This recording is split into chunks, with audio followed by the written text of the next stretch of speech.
Hello সবাইকে, genius learning একাডেমির পক্ষ থেকে তোমাদের সবাইকে আন্তরিক শুভেচ্ছা এবং অভিনন্দন। আজকে আমরা নবম দশম শ্রেণীর গণিত বইয়ের 17তম অধ্যায়টি হ্যালো সবাইকে, জিনিয়াস লার্নিং একাডেমির পক্ষ থেকে তোমাদের সবাইকে আন্তরিক শুভেচ্ছা এবং অভিনন্দন। আজকে আমরা নবম দশম শ্রেণীর 17তম অধ্যায়টি যে রয়েছে পরিসংখ্যান, সেইটি নিয়ে হাজির হয়েছি। এই ক্লাসের মাধ্যমে আমরা পরিসংখ্যান সম্পূর্ণ শেষ করে দেওয়ার চেষ্টা করব ইনশাল্লাহ। তোমরা যারা আমাদের এসএসসি ক্রাশ কোর্সে আছো তারা এই ক্লাসটি দেখে নাও, আর যারা হচ্ছে নবম শ্রেণী দশম শ্রেণীর ম্যাথ কোর্সে আছো তারাও ক্লাসটি দেখে নাও, আর যারা আমাদের কোর্সের বাইরে আছো সবাই আজকে ক্লাসটি দেখে নাও। যে কোনো সমস্যা হলে তোমরা হচ্ছে কমেন্ট বক্সে জানাবা, আর যারা আমাদের কোর্সে আছো তারা হচ্ছে আমাদের যেই পার্সোনাল আমাদের যে প্রাইভেট মেসেঞ্জার গ্রুপ আছে তোমরা সেখানে মানে প্রবলেম জানাবা, সেখানে হচ্ছে আমরা জুম লিঙ্ক দিয়ে দেবো। সেই জুম লিঙ্কে তোমরা ঢুকে তোমরা ডিটেলস তোমাদের সমস্যা আমাদের সাথে শেয়ার করতে পারবা। আর যারা হচ্ছে আমাদের কোর্সের আওতায় নাই তারা হচ্ছে কমেন্ট বক্সে কমেন্ট করো, আমরা কমেন্ট বক্সেই তোমাদের সকল সমস্যার সমাধান করে দেবো ইনশাল্লাহ। So don't worry. তো প্রথমত হচ্ছে পরিসংখ্যান কাকে বলে? পরিসংখ্যান হচ্ছে সংখ্যাভিত্তিক কোনো ঘটনা বা তথ্যকে পরিসংখ্যান বলে। ঠিক আছে, কোনো ঘটনা বা তথ্যটা কি হওয়া লাগবে? সংখ্যাভিত্তিক হওয়া লাগবে। ফর এক্সাম্পল আমরা দেখতে পাচ্ছি এখানে 20, 25, 18, 40, 33, 26 দেওয়া আছে, রাইট? তো এগুলা হচ্ছে কি একটা পরিসংখ্যান। যেমন ধরো এই সংখ্যাগুলা কারুর বয়স হতে পারে, কারুর ওজন বোঝাতে পারে, বা কারুর ক্লাস রোল বোঝাতে পারে। ফর এক্সাম্পল এখানে যদি আমরা 20কে ধরি, 20 কারুর কিন্তু বয়স হতে পারে, যে তোমার বয়স হচ্ছে 20 বছর, রাফির বয়স 20 বছর, বা হচ্ছে এটা কিন্তু একটা ওজন হতে পারে যে রাফির ওজন মাত্র 20 কেজি। ঠিক আছে, সে একটা পিচ্ছি মানুষ, তার হচ্ছে ওজন 20 কেজি। ক্লাস রোল হতে পারে যে রাফির যে ক্লাসে পড়ে তার ক্লাস রোল হচ্ছে 20 হতে পারে। তো এখানে 20, 25, 18, 40, 33, 26 সবগুলোই কিন্তু কারুর বয়স হতে পারে, কারুর ওজন হতে পারে, কারুর ক্লাস রোল বোঝাতে পারে, রাইট? এবার আসি তথ্য কাকে বলে, ইনফরমেশান কাকে বলে। অনেকে বলে স্যার ইনফরমেশানকে তথ্য বলে। ঠিক আছে, এরকম উল্টাপাল্টা মানে হচ্ছে সংজ্ঞা দিলে হবে না। তথ্য হচ্ছে কোনো ঘটনা বা বর্ণনাকে তথ্য বলা হয়। কোনো ঘটনা বা বর্ণনাকে তথ্য বলা হয়। ফর এক্সাম্পল যে তুমি বললা যে স্যার মালিবাগে গত ফেব্রুয়ারি মাসে স্যার হচ্ছে কি হয়েছে, চুরি হয়েছে, ডাকাতি হয়েছে, ছিনতাই হয়েছে। তুমি এই কথাটা আমাকে বললা। তো তুমি এই কথাটা বলার মাধ্যমে কি জানো, তুমি তথ্য শেয়ার করেছো আমার সাথে। ঠিক আছে, তুমি ওই মালিবাগ এরিয়ার ফেব্রুয়ারি মাসের তথ্য আমাকে শেয়ার করেছো। ঠিক আছে, কারণ তুমি কোনো একটা ঘটনাকে বর্ণনা করেছো, কোনো একটা এলাকার ঘটনাকে বর্ণনা করেছো। তুমি মালিবাগ এরিয়ার হচ্ছে কি ঘটনা বর্ণনা করেছো, তার মানে তুমি আমার কাছে একটা তথ্য শেয়ার করেছো। আশা করি তথ্য আমরা ভালো করে বোঝাতে পেরেছি। কিন্তু এই তথ্যটা কিন্তু পরিসংখ্যান না। এই তথ্যটা পরিসংখ্যান না কারণ তুমি কোনো সংখ্যাভিত্তিক বলো নাই। তুমি যদি বলতা স্যার গত ফেব্রুয়ারি মাসে হচ্ছে মালিবাগে 5টা চুরি হয়েছে, 3টা ডাকাতি হয়েছে, আর হচ্ছে 2টা হচ্ছে ইপটিজিং হয়েছে, সেই ক্ষেত্রে কিন্তু এটা কি হইতো, পরিসংখ্যান হইতো। কারণ তুমি সরাসরি সংখ্যাভিত্তিক বলে দিছো যে 5টা চুরি হয়েছে, 3টা ডাকাতি হয়েছে, 2টা ইপটিজিং হয়েছে। তুমি সরাসরি সংখ্যা সহকারে বলে দিয়েছো। এর জন্য এই জিনিসটা হচ্ছে পরিসংখ্যান। তার মানে তথ্য হইলেই সেটা পরিসংখ্যান হবে না, কি হতে হবে, সংখ্যাভিত্তিক হওয়া লাগবে। আশা করি বোঝাতে পেরেছি। সো আমরা এখন চলে যাচ্ছি একটা উদাহরণে। এই উদাহরণের মাধ্যমে তোমাদের আরও ক্লিয়ার হয়ে যাবে। তো উদাহরণে বলা আছে কোনো এক শীত মৌসুমে শ্রীমঙ্গলে জানুয়ারি মাসের 31 দিনের সর্বনিম্ন তাপমাত্রা দেওয়া আছে। সর্বনিম্ন তাপমাত্রার গণসংখ্যার নিবেশনের সারণী তৈরি করতে বলেছে। তো আমরা এই সারণীগুলা ক্লাস 6, 7, 8 হচ্ছে আমরা করে এসেছি। আমরা মানে সেই 6 থেকেই হচ্ছে আমরা এগুলো করা শুরু করেছি। তো এগুলো আমরা ভালো করে বুঝি। সো এর জন্য আমি শর্ট করে আজকে বোঝাবো এই জিনিসটা, কারণ আজকের ক্লাসে আমাদের পুরো অধ্যায় শেষ করে দেওয়ার প্ল্যান আছে। তো যদি কারোর কোনো সমস্যা থাকে তাহলে তোমরা অবশ্যই কমেন্ট সেকশনে তোমরা কমেন্ট করবা, অথবা হচ্ছে আমাদের মেসেঞ্জারে হচ্ছে আমাদের যুক্ত হবা। আর হচ্ছে ডেসক্রিপশন বক্সে হচ্ছে আমাদের জিনিয়াস লার্নিং একাডেমির ফেসবুক পেজ দেওয়া আছে, সেখানে তোমরা আমাদেরকে হচ্ছে কমেন্ট করে বিস্তারিত সমস্যার সমাধান নিতে পারবা। ঠিক আছে, সেই পেজে ঢুকে ইনবক্স করতে পারবা, বা সেই পেজে ঢুকে হচ্ছে তোমরা কমেন্ট করে তোমাদের সমস্যার সমাধান নিতে পারবা, অথবা তোমরা এখানে কমেন্ট করলেও সমস্যা নেই, আমরা সমাধান করে দেবো। তো এবার আসি, তোমরা হচ্ছে সমাধানটা কি হবে। এখানে আমাকে বলেছে সর্বনিম্ন তাপমাত্রার গণসংখ্যা নিবেশন সারণী তৈরি করো। তো এখানে তোমার হচ্ছে 31 দিনের তাপমাত্রা দেওয়া আছে। প্রথম একদিন হচ্ছে 13, 14, একদিন ছিল 14, এভাবে 13 ছিল, 12 ছিল, 10 ছিল, 11 ছিল, শেষ দিন হচ্ছে কি 7 ছিল। তো এই জিনিসগুলো হচ্ছে কি পুরো 31 দিনের তাপমাত্রা, সবচেয়ে কম তাপমাত্রার, হ্যাঁ, হচ্ছে এটা ছিল, ঠিক আছে, কোনো এক শীত মৌসুমে জানুয়ারি মাসের। তো এখান থেকে আমরা গণসংখ্যা নিবেশনের সারণী কিভাবে তৈরি করব। আমরা গণসংখ্যা নিবেশনের সারণী তৈরি করতে আমাদের জানা প্রয়োজন যে সবার আগে লাগে হচ্ছে পরিসর। কী লাগে? পরিসর। সেটা আমরা আগের ক্লাসে পড়ে এসেছি, আর পরিসরের কিন্তু একটা সূত্রও আছে, সেটাও আমরা আগের ক্লাসে পড়ে এসেছি, তাও আমি একটু বলে দিচ্ছি। পরিসরের সূত্রটা হচ্ছে সবচেয়ে বড় সংখ্যা মাইনাস সবচেয়ে ছোট সংখ্যা প্লাস 1, অর্থাৎ সর্বোচ্চ সংখ্যা মাইনাস সর্বনিম্ন সংখ্যা প্লাস 1, ঠিক আছে। তো এইখানে আমরা দেখতে পাচ্ছি সবচেয়ে বড় সংখ্যা কিন্তু হচ্ছে 14, এর জন্য 14 দেওয়া হয়েছে। আর দেখতে পাচ্ছি এখানে সবচেয়ে ছোট সংখ্যা কিন্তু এই যে 6, এর জন্য 6 দেওয়া হয়েছে। আর প্লাস 1 তো সূত্রের 1, সূত্রের প্লাস 1, রাইট। এখন এইটা যোগ বিয়োগ করে আমরা কত পাই? 9 পাই। তার মানে আমরা এখানে পরিসর 9 পেয়েছি। আচ্ছা, ঠিক আছে।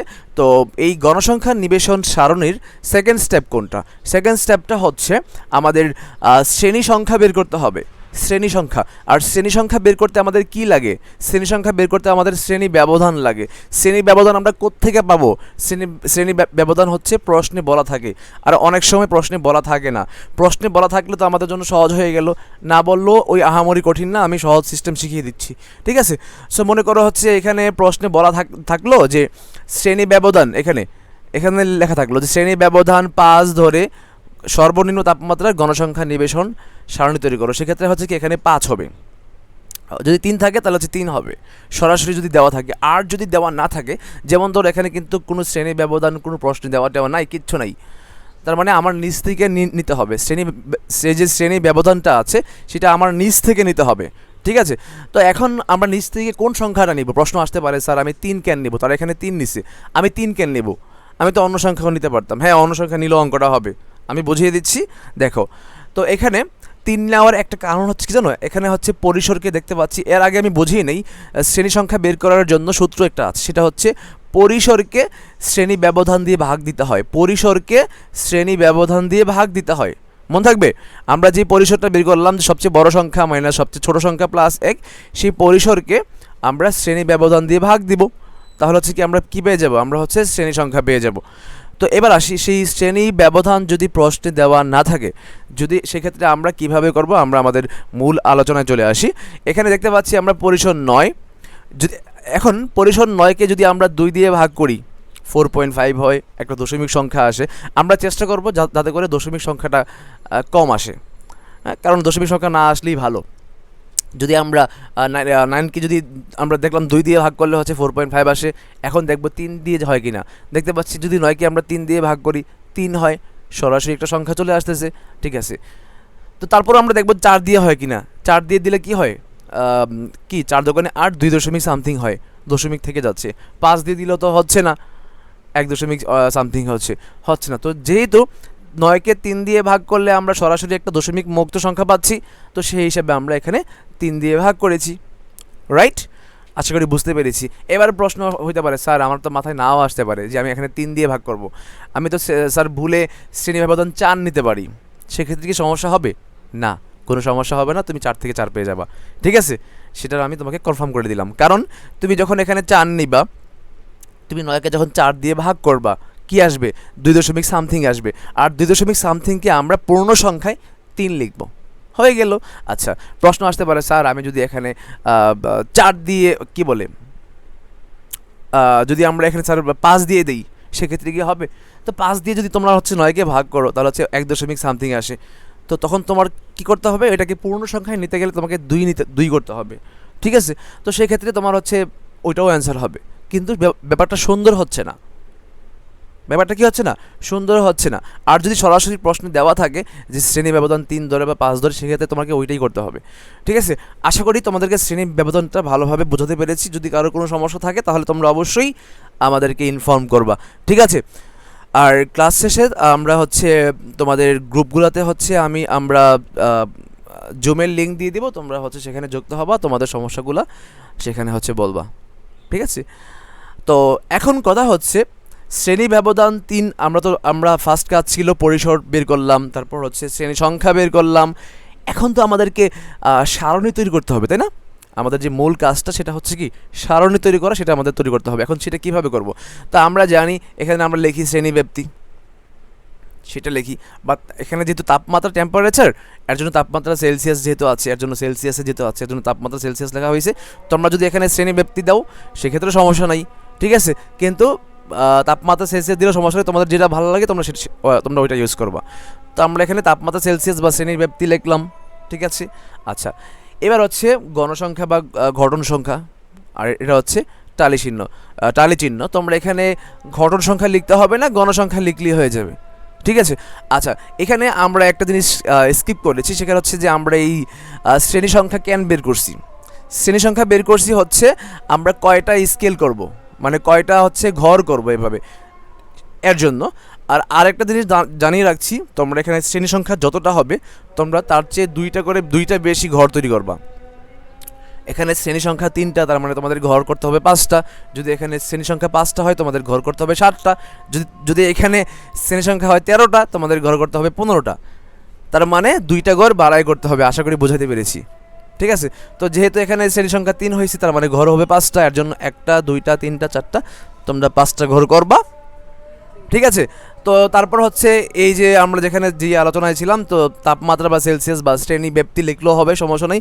তো এখানে আমার ফার্স্ট কাজ হচ্ছে সবচেয়ে যে ছোট সংখ্যাটা আমরা লিখছি, বা এখানে সবচেয়ে ছোট সংখ্যাটা আমাকে ফার্স্টে লিখতে হবে, ক্লিয়ার? আচ্ছা, তো দেখতে পাচ্ছি এখানে সবচেয়ে ছোট সংখ্যা হচ্ছে 6, এর জন্য এখানে 6 লেখা হয়েছে। আচ্ছা, এবার আমাকে দেখতে হবে যে শ্রেণী ব্যবধান আমরা কত নিয়েছি। আমরা 3 নিয়েছি। ওই 3টা আমার কী করতে হবে, যেই সংখ্যাটা সবচেয়ে ছোটো মানটা আমরা ফার্স্টে লিখেছি সেই সংখ্যা থেকে আমাকে 3 গুনতে হবে, এবং সেই সংখ্যাটা নিয়ে গুনতে হবে। আমরা নর্মালি যদি গুনি, যদি তোমাকে বলা হয় তুমি 6 সাথে আরও 3 যোগ করো, মানে তুমি 6-এর সাথে আরও 3 বাড়াও, সেক্ষেত্রে তুমি কীভাবে গুনবা? তুমি হচ্ছে 7 থেকে গুনবা, 7 8 9, রাইট? কিন্তু এই পরিসংখ্যানে তোমাকে সেই 6 থেকেই গুনতে হবে। তোমাকে যেই সংখ্যা থেকে গুনতে বলা হবে তোমাকে সেই সংখ্যা সহকারে গুনতে হবে। ব্যাপারটা তোমরা হচ্ছে ভালো করে মাথায় নিবা, ঠিক আছে। এই পরিসংখ্যানের মধ্যে তোমাকে যেই সংখ্যা থেকে গুনতে বলা হবে তোমাকে সেই সংখ্যা সহকারে গুনতে হবে। যেমন ধরো 6 থেকে যদি 3 গুনতে বলা হয়, তোমাকে ফার্স্টে 6 7 8, কি আমরা কিন্তু 3 গুনলে আমরা 8 পাচ্ছি, ঠিক আছে। আশা করি বোঝাতে পেরেছি। তারপরে সারিতে হচ্ছে যেহেতু এখানে 8 পর্যন্ত হয়েছে, এখানে 9 হবে। এবার 9 থেকে আবার 3 গুনো, 9 সহকারে, 9 10 11 হয়েছে। তো 11 থেকে আবার 3 গুনো, মানে হচ্ছে 11 পরে তো 12 হবে নিচে, 12 থেকে আবার 3 গুনো, 12 13 14 হয়েছে। আশা করি তোমাদেরকে বোঝাতে পেরেছি। এবার আসি এখানে 6 থেকে 8 ডিগ্রি যে আমরা লিখেছি, এই 6 থেকে 8 ডিগ্রির মধ্যে এইখানে সংখ্যা কতটা আছে, এখান থেকে গুনে গুনে আমরা দেখতে পেয়েছি এখানে হচ্ছে 6 থেকে 8 পর্যন্ত সংখ্যা আছে হচ্ছে 11টা, ঠিক আছে। আর 9 থেকে 11তে আছে এখানে গুনে গুনে আমরা দেখেছি হচ্ছে সংখ্যা আছে 13টা, এর জন্য এখানে 13 লেখা হয়েছে। আর 12 থেকে 14তে এখানে সংখ্যা আছে হচ্ছে 7টা, এখানে গুনে গুনে দেখা হয়েছে, যেহেতু এখানে 7টা সংখ্যা আছে এই রেঞ্জের মধ্যে, এর জন্য এখানে 7 লেখা হয়েছে, ঠিক আছে। আর এখানে টালে চিহ্ন আমরা বুঝি, তারপর বলে দিচ্ছি, যেহেতু এখানে গণসংখ্যা 11টা হয়েছে, তার মানে আমাকে ঘনসংখ্যা 11টা দিতে হবে। সেক্ষেত্রে আমার কী করতে হবে, আমাকে 2টা 5 লিখতে হবে আর একটা 1 লিখতে হবে, তাই না? তো 2টা 5 কীভাবে আমরা জানি, 1 2 3 4, 4টা দাগ দিয়ে 5-এর জন্য একটা এভাবে কি উল্টা স্ল্যাশ দেওয়া হয়, রাইট? তো 5 হয়েছে। তো যেহেতু এখানে এটা 5, তো আমাদেরকে এই ফর্মেটে আরেকটা 5 লাগবে, 10 হয়েছে, আর একটা আমরা 11 দিয়েছি, ঠিক আছে। তো এভাবে 13 7 সব দেওয়া হয়েছে। লাস্টে হচ্ছে কি সকল ঘনসংখ্যাগুলোকে যোগ করা হয়েছে, না 31টা হয়েছে। যেহেতু এখানে 31টা ছিল আর এখানে 31টা হয়েছে, তার মানে অঙ্কটা আমাদের মিলে গেছে, অঙ্ক হয়ে গেছে, ঠিক আছে। তো আমাদের এই কাজটা করার পরে আমাকে গুনতে দেখতে হবে যে প্রশ্নে কতটা বলা আছে আর গণসংখ্যায় কতটা বলা আছে, যদি মিলে যায় তার মানে তোমরা ধরে নিবা অঙ্কটা ইনশাল্লাহ হয়ে গেছে আশা করি। ঠিক আছে, তো এখন চলে যাচ্ছি আমরা ক্রমযোজিত গণসংখ্যা, যেটা হচ্ছে খুব বেশি ইম্পর্টেন্ট আমাদের জন্য। হ্যাঁ, সেটা হচ্ছে আমরা আশা করি এখানে অনেকেই পারি, তারপর হচ্ছে যারা পারি তারা হচ্ছে একটু মনোযোগ দিয়ে দেখি, আমাদের হচ্ছে রিভিশন হয়ে যাবে। তোমরা বিশ্বাস করো, এক্সাম হলে গিয়ে আমরা দেখা গেছে অনেক সময় এগুলো স্টুডেন্টরা ভুলে যাই।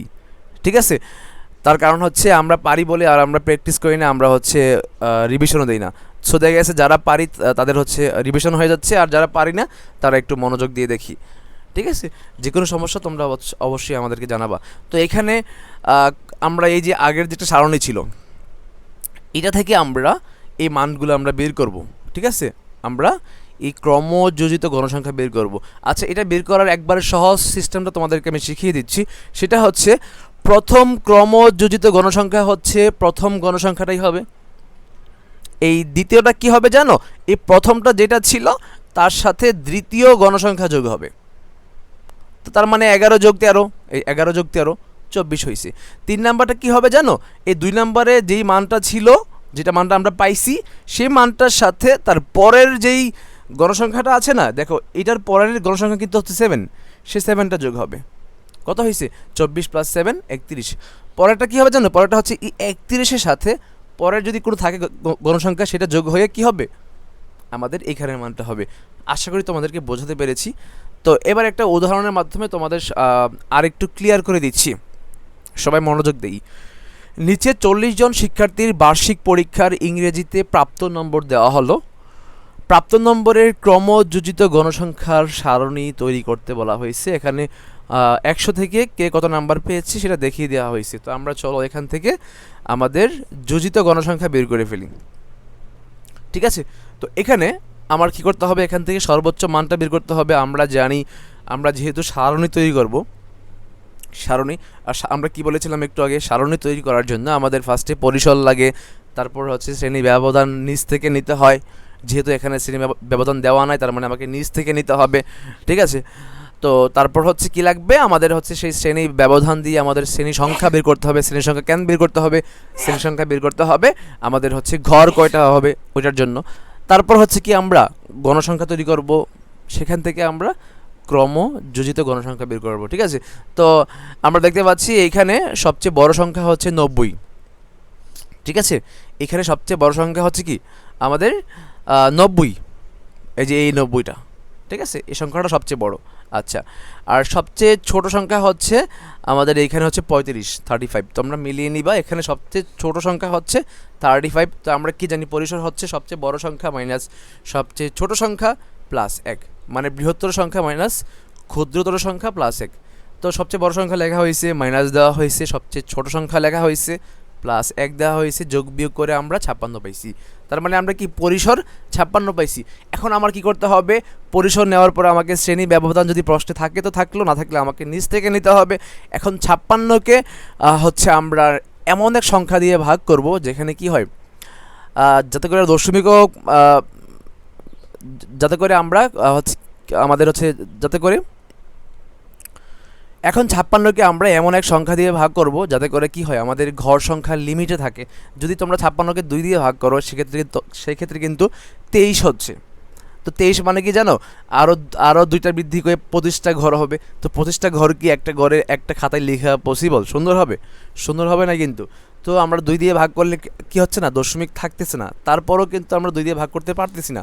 যদি তুমি অনেক ছোটো করে লিখতে পারো, না স্যার আমি 25টা ঘর করবো, সমস্যা নেই, অঙ্ক হবে, সমস্যা নেই, টেনশন নেওয়ার কিছু নেই।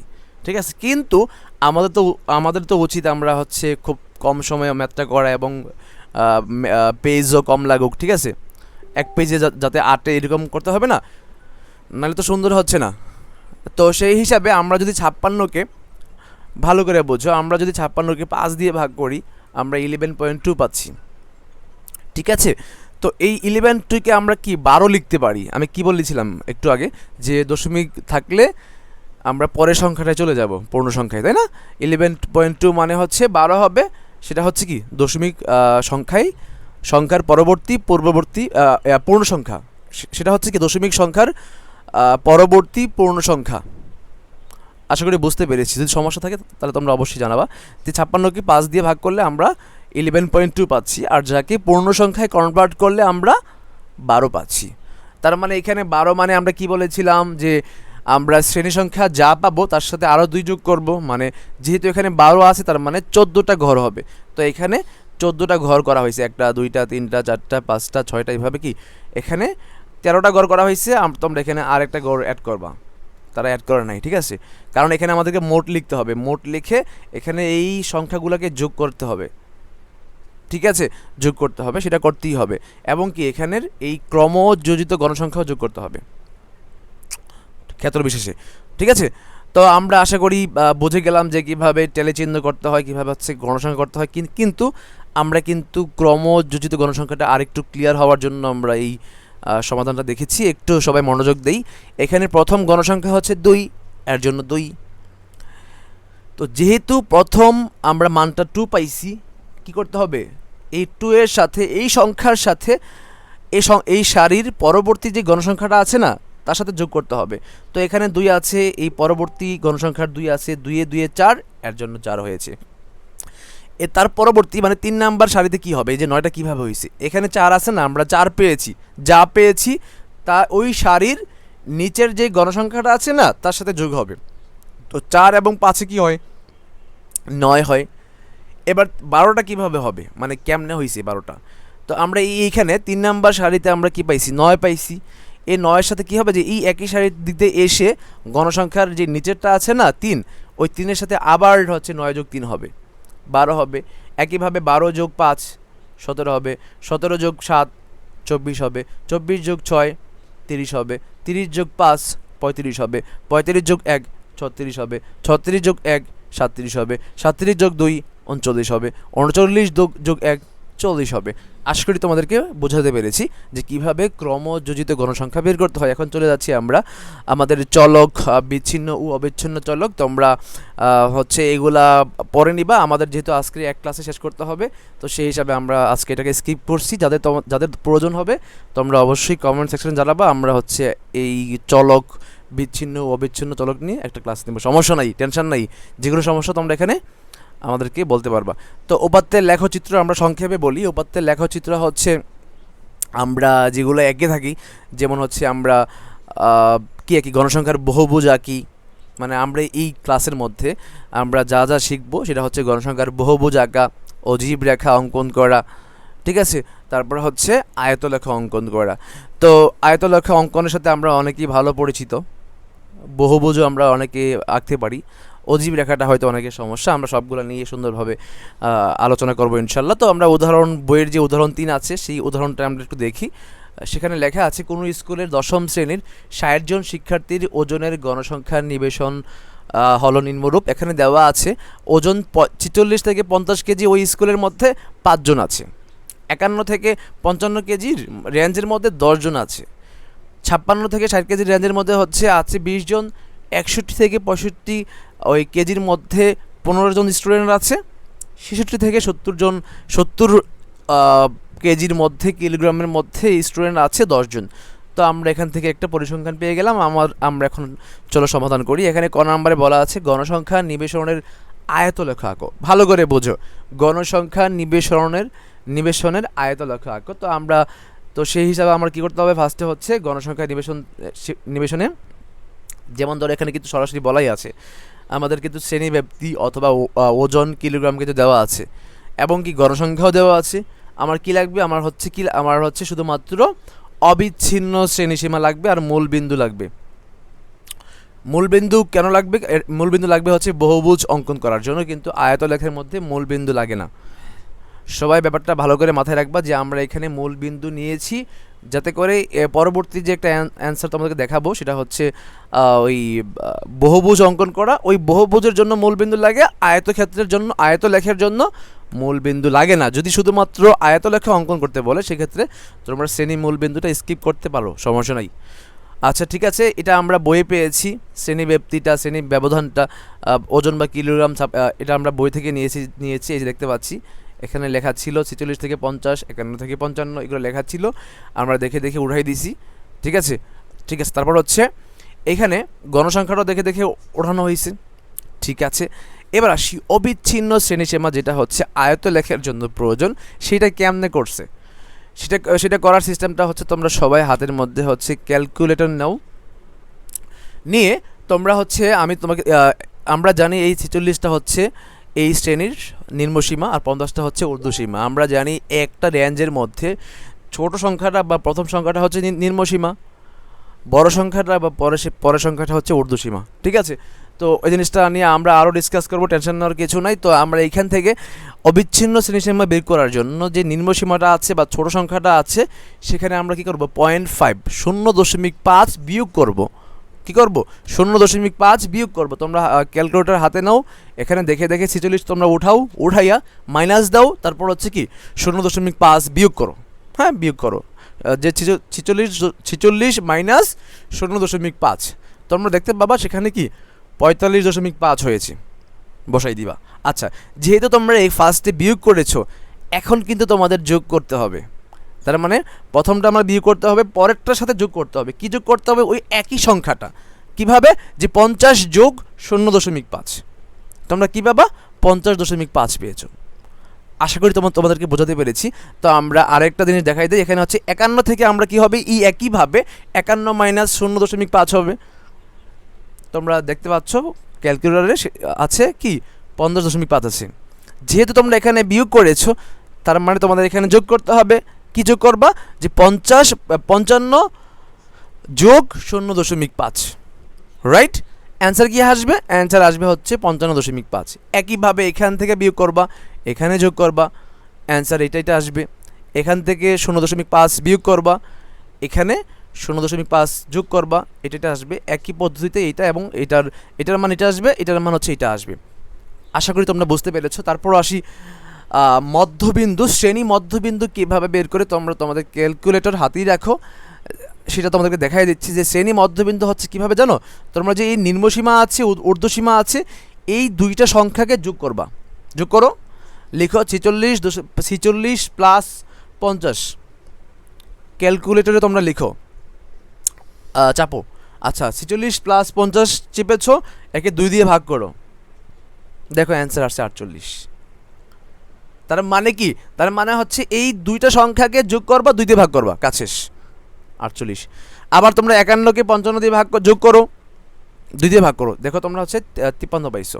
তোমরা 56কে 60 দিয়ে যোগ করো, 2 দিয়ে ভাগ করো, দেখো 58 পাইছো। তোমরা 61কে 65 দিয়ে যোগ করো, 2 দিয়ে ভাগ করো, দেখো তোমরা 63 পাচ্ছ। তোমরা 66কে 70 দিয়ে যোগ করো, 2 দিয়ে ভাগ করো, দেখো তোমরা 68 পেয়েছো। ঠিক আছে, তার মানে হচ্ছে আমরা মধ্যবিন্দু বের করে শিখে গেলাম। আর গণসংখ্যা তো ওখানেই দেওয়া আছে, এই যে এইখানেই দেওয়া আছে 5, 10, এই রেঞ্জের জন্য 5, এটার জন্য 10। ঠিক আছে, এই যে এটার জন্য 5, এটার জন্য 10, এভাবে সবগুলো দেওয়া আছে। ঠিক আছে, তো এখন চলো আমরা আমাদের যেই আয়তলেখটা আছে সেটা আমরা আঁকি। আয়তলেখা আঁকার জন্য আমাদের কি লাগবে, আমাদের একটা গ্রাফ পেপার লাগবে, সেটা আমরা ভালো করে জানি। এবং সেই গ্রাফ পেপারে আমাদের কি করতে হবে, যে আমাদের হচ্ছে ওই যে অবিচ্ছিন্ন শ্রেণীসীমা আছে না, সেই অবিচ্ছিন্ন শ্রেণীসীমাগুলো আমাদের বসাইতে হবে। ঠিক আছে, সো এখানে আমরা দেখতে পাচ্ছি ছক কাগজে প্রতি ঘরকে 5 একক ধরে, প্রতি ঘরকে 5 একক। ঠিক আছে, আমরা তোমাদেরকে দেখাই দিচ্ছি। যেমন ধরো এখানে একটা হচ্ছে আমরা গ্রাফ পেপার দেখতে পাচ্ছি। এই গ্রাফ পেপারটা হচ্ছে তোমরা এরকম গ্রাফ পেপার নিবা, এই যে এরকম তোমরা গ্রাফ পেপার নিবা। ঠিক আছে, তো তোমরা এরকম গ্রাফ পেপার নিয়ে হচ্ছে জিনিসটা হচ্ছে তোমরা সলভ করবা। তো গ্রাফ পেপার নিয়ে তোমরা কি করবা, যে ফার্স্টে কি আছে 45.5 লিখবা, এখানে 45.5, তারপর কি 50.5 না, তোমরা এই 5 গড়, ছোট ছোট গড় আছে না, সবচেয়ে ছোট গড়গুলো আছে না, সেই ছোট গড়গুলো তোমরা হচ্ছে 5 গড় গুনবা। তো 5 গড় গুনে তোমরা হচ্ছে এইখানে, যে তোমরা এখানে লিখবা কি 50.5 দেখাই দিচ্ছি। তোমরা যদি এখানে 45.5 লিখো, যদি তোমরা এইখানে 45.5 লিখো, তো এই যে 1 গড়, 2 গড়, 3 গড়, 4 গড়, 5 গড় দেখতে পাচ্ছ, এই যে বড় একটা গড়, আর এই বড় গড়ের ভিতরে কিন্তু আবার 5 গড়। তোমরা এই বড় একটা গড় নিবা, তোমরা এখানে লিখবা 45.5, তোমরা এখানে লিখবা হচ্ছে 50.5।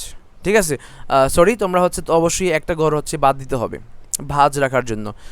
তো তোমরা হচ্ছে ধরবা মিনিমাম এখান থেকে। ঠিক আছে, সো এখান থেকে যদি তোমরা ধরো, সেক্ষেত্রে কী হবে, তোমরা এখানে লিখবা 45.5, এখানে লিখবা হচ্ছে 15.5, এখানে লিখবা হচ্ছে 60.5, এখানে লিখবা হচ্ছে 65.5, এখানে লিখবা 70.5। আশা করি তোমাদেরকে বোঝাতে পেরেছি।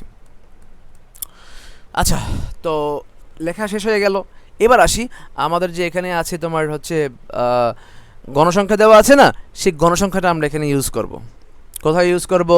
আমরা যেখানে 45.5 থেকে 50.5 নিয়েছি, সেখানে আমরা 5 বসাই দেব। কিভাবে বসাবো? এই যে আমরা বললাম না একটু আগে যে এখানে তোমরা হচ্ছে একটা ঘর হচ্ছে ফাঁকা রাখবা, যে এখানে একটা ঘর ফাঁকা রাখবা তোমরা। এই যে এখান থেকে কিন্তু আমি কিন্তু বলেছি এখান থেকে শুরু করার জন্য। সো এখান থেকে শুরু হবে, আর এখানে একটা ভাঁজ চিহ্ন দিয়ে তোমরা এখান থেকে হচ্ছে ওয়াই অক্ষ দিবা। ওয়াই অক্ষ কী লিখবা? যেমন ধরো এখানে হচ্ছে 1 2 3 4 5, এখানে তোমরা এখানে 5 লিখবা। এখানে আবার 5 ঘর, তার মানে 10 হয়, 10 লিখবে। এখানে লিখবে 15, এখানে লিখবা 20, এখানে 25, এখানে 30 তোমরা লিখে দিবা। ঠিক আছে? লিখে দেওয়ার পরে তোমাদের হচ্ছে কী করতে হবে? মান বসাইতে হবে, যে এইভাবে। হ্যাঁ, ফার্স্টে 0, তারপর হচ্ছে 5, তারপরে 10, তারপরে 15, তারপরে 20, তারপরে 25, তারপরে 30, এভাবে যাবে আর কি। হ্যাঁ, তো ঠিক আছে। তো এখন কথা হচ্ছে আমাদের তো মানগুলো বসাইতে হবে, তাই না? তো আমরা মানগুলো হচ্ছে কীভাবে বসাবো? দেখতে পাচ্ছি এখানে হচ্ছে 45.5 থেকে 50.5-এর মধ্যে গণসংখ্যা আছে 5টি। 5 এর জন্য আমাদেরকে কি করতে হবে? এই 45.5 যে নিম্নসীমাটা আছে এখান থেকে গুনতে হবে। দেখতে পাচ্ছি এখান থেকে গুণে 5 এখানে আসে। ঠিক আছে, তোমরা এখানে 5 এখানে দাগ দিবা। এখান থেকে 50.5 আছে না, সেই 50.5 পর্যন্ত তোমরা হচ্ছে যে পেন্সিল দিয়ে যাবা, একবার বরাবর যাবা, গিয়ে সেখান থেকে আবার নিচে চলে আসবা। এমনে একটা দাগ দিবা, এমনে 1টা 2টা 3টা দাগ দিবা। দেওয়ার পরে তোমরা হচ্ছে কী করবা? তোমরা হচ্ছে পেন্সিল দিয়ে হালকা ঘষে দিবা। না ঘষলে সমস্যা না, কিন্তু ঘষলে কী হয়? সুন্দর দেখা যায়। তার পরবর্তী স্টেপে তোমরা কী করবা? তার পরবর্তী স্টেপে হচ্ছে একইভাবে যে 50.5 থেকে 55.5-এ হচ্ছে সংখ্যা আছে 10টা। এর জন্য তোমরা এখানে 50.5 থেকে 55.5-এর মধ্যে তোমরা 10 গড় উপরে যাবা। যেমন 5 গড় 10 গড়। ঠিক আছে, এভাবে আসবে। তারপরে হচ্ছে 55.5 থেকে 60.5-এ আমরা দেখতে পাচ্ছি গণসংখ্যা হচ্ছে 20 গড়। এর জন্য তোমরা 55.5 থেকে 60.5-এ তোমরা হচ্ছে 20 গড় উপরে যাবা। যে 5 গড় 10 গড় 15 গড় 20 গড় গিয়ে তোমরা এইভাবে চলে আসবা। ঠিক আছে, আশা করি তোমাদেরকে বোঝাতে পেরেছি। তারপরে হচ্ছে 60.5 থেকে 65.5-এ মানে গণসংখ্যা হচ্ছে 15 গড়। এর জন্য তোমরা এখানে 60.5 থেকে 65.5-এ তোমরা হচ্ছে 15 গড় উপরে যাবা। যে 5 10 15 যাওয়ার পরে তোমরা 65.5 গড় যেখানে আছে সেটা বরাবর যাবা, গিয়ে তোমরা স্কেল দিয়ে নিচে চলে আসবা। তারপর তোমরা লাস্টে হচ্ছে কী করবা? তোমরা এগুলোকে হচ্ছে পেন্সিল দিয়ে হচ্ছে ঘষে দিবা। আচ্ছা, তারপর হচ্ছে 65.5 থেকে 70.5-এ গণসংখ্যা হচ্ছে 10টি। এর জন্য তোমরা এখানে 65.5 থেকে তোমরা 10 গড় উপরে যাবা। 5 গড় 10 গড় উপরে গিয়ে তোমরা 70.5-এ গিয়ে নিচে যাবা। ঠিক আছে, তো আশা করি তোমাদেরকে বোঝাতে পেরেছি। আর যে বললাম যে মিনিমাম 5টা ঘর হচ্ছে তোমরা কী রাখবা? খালি রাখবা। যে একটা ঘর মানে 5 ঘরের একটা বড় ঘর খালি রেখে তোমরা এখানে হচ্ছে এইভাবে বাস চিহ্ন দিতে পারো, অথবা এমনও দিতে পারো। ওভাবে বাস কী হয় আমি দেখিয়ে দিচ্ছি। যে আমরা যেভাবে হচ্ছে করতাম সেটা হচ্ছে যে এইভাবে আমি দেখিয়ে দিচ্ছি, যে এইভাবে ভাঁজ চিহ্ন, তাই না? আচ্ছা, সুন্দরভাবে হয় নাই, তোমরা আশা করি বুঝতে পেরেছো যে তোমরা এভাবে ভাঁজ চিহ্ন দিতে পারো, অথবা তোমরা খুব সহজে যেভাবে দেওয়া আছে এখানে এই যে এইভাবে দিলেও সমস্যা হবে না। তো আশা করি তোমাদেরকে বোঝাতে পেরেছি। তো আমরা আঁকাটা শিখে গেলাম। তারপর হচ্ছে আমরা খতে যাওয়ার আগে আমরা যেই ভাষাটা আছে না, সেটা হচ্ছে নিজের মতো করে দেওয়ার চেষ্টা করব। সেটা হচ্ছে কি, আমি যেভাবে হচ্ছে তোমাদেরকে দেখিয়েছি সেটা হচ্ছে ছক কাগজে এক ছকে প্রতি এক ঘরকে এক একক ধরে, এবং ওয়াই অক্ষ বরাবর প্রতি ঘরকে প্রতি ক্ষুদ্রতম বর্গের ঘরকে এক একক ধরে গণসংখ্যা নিবেশনের সারণী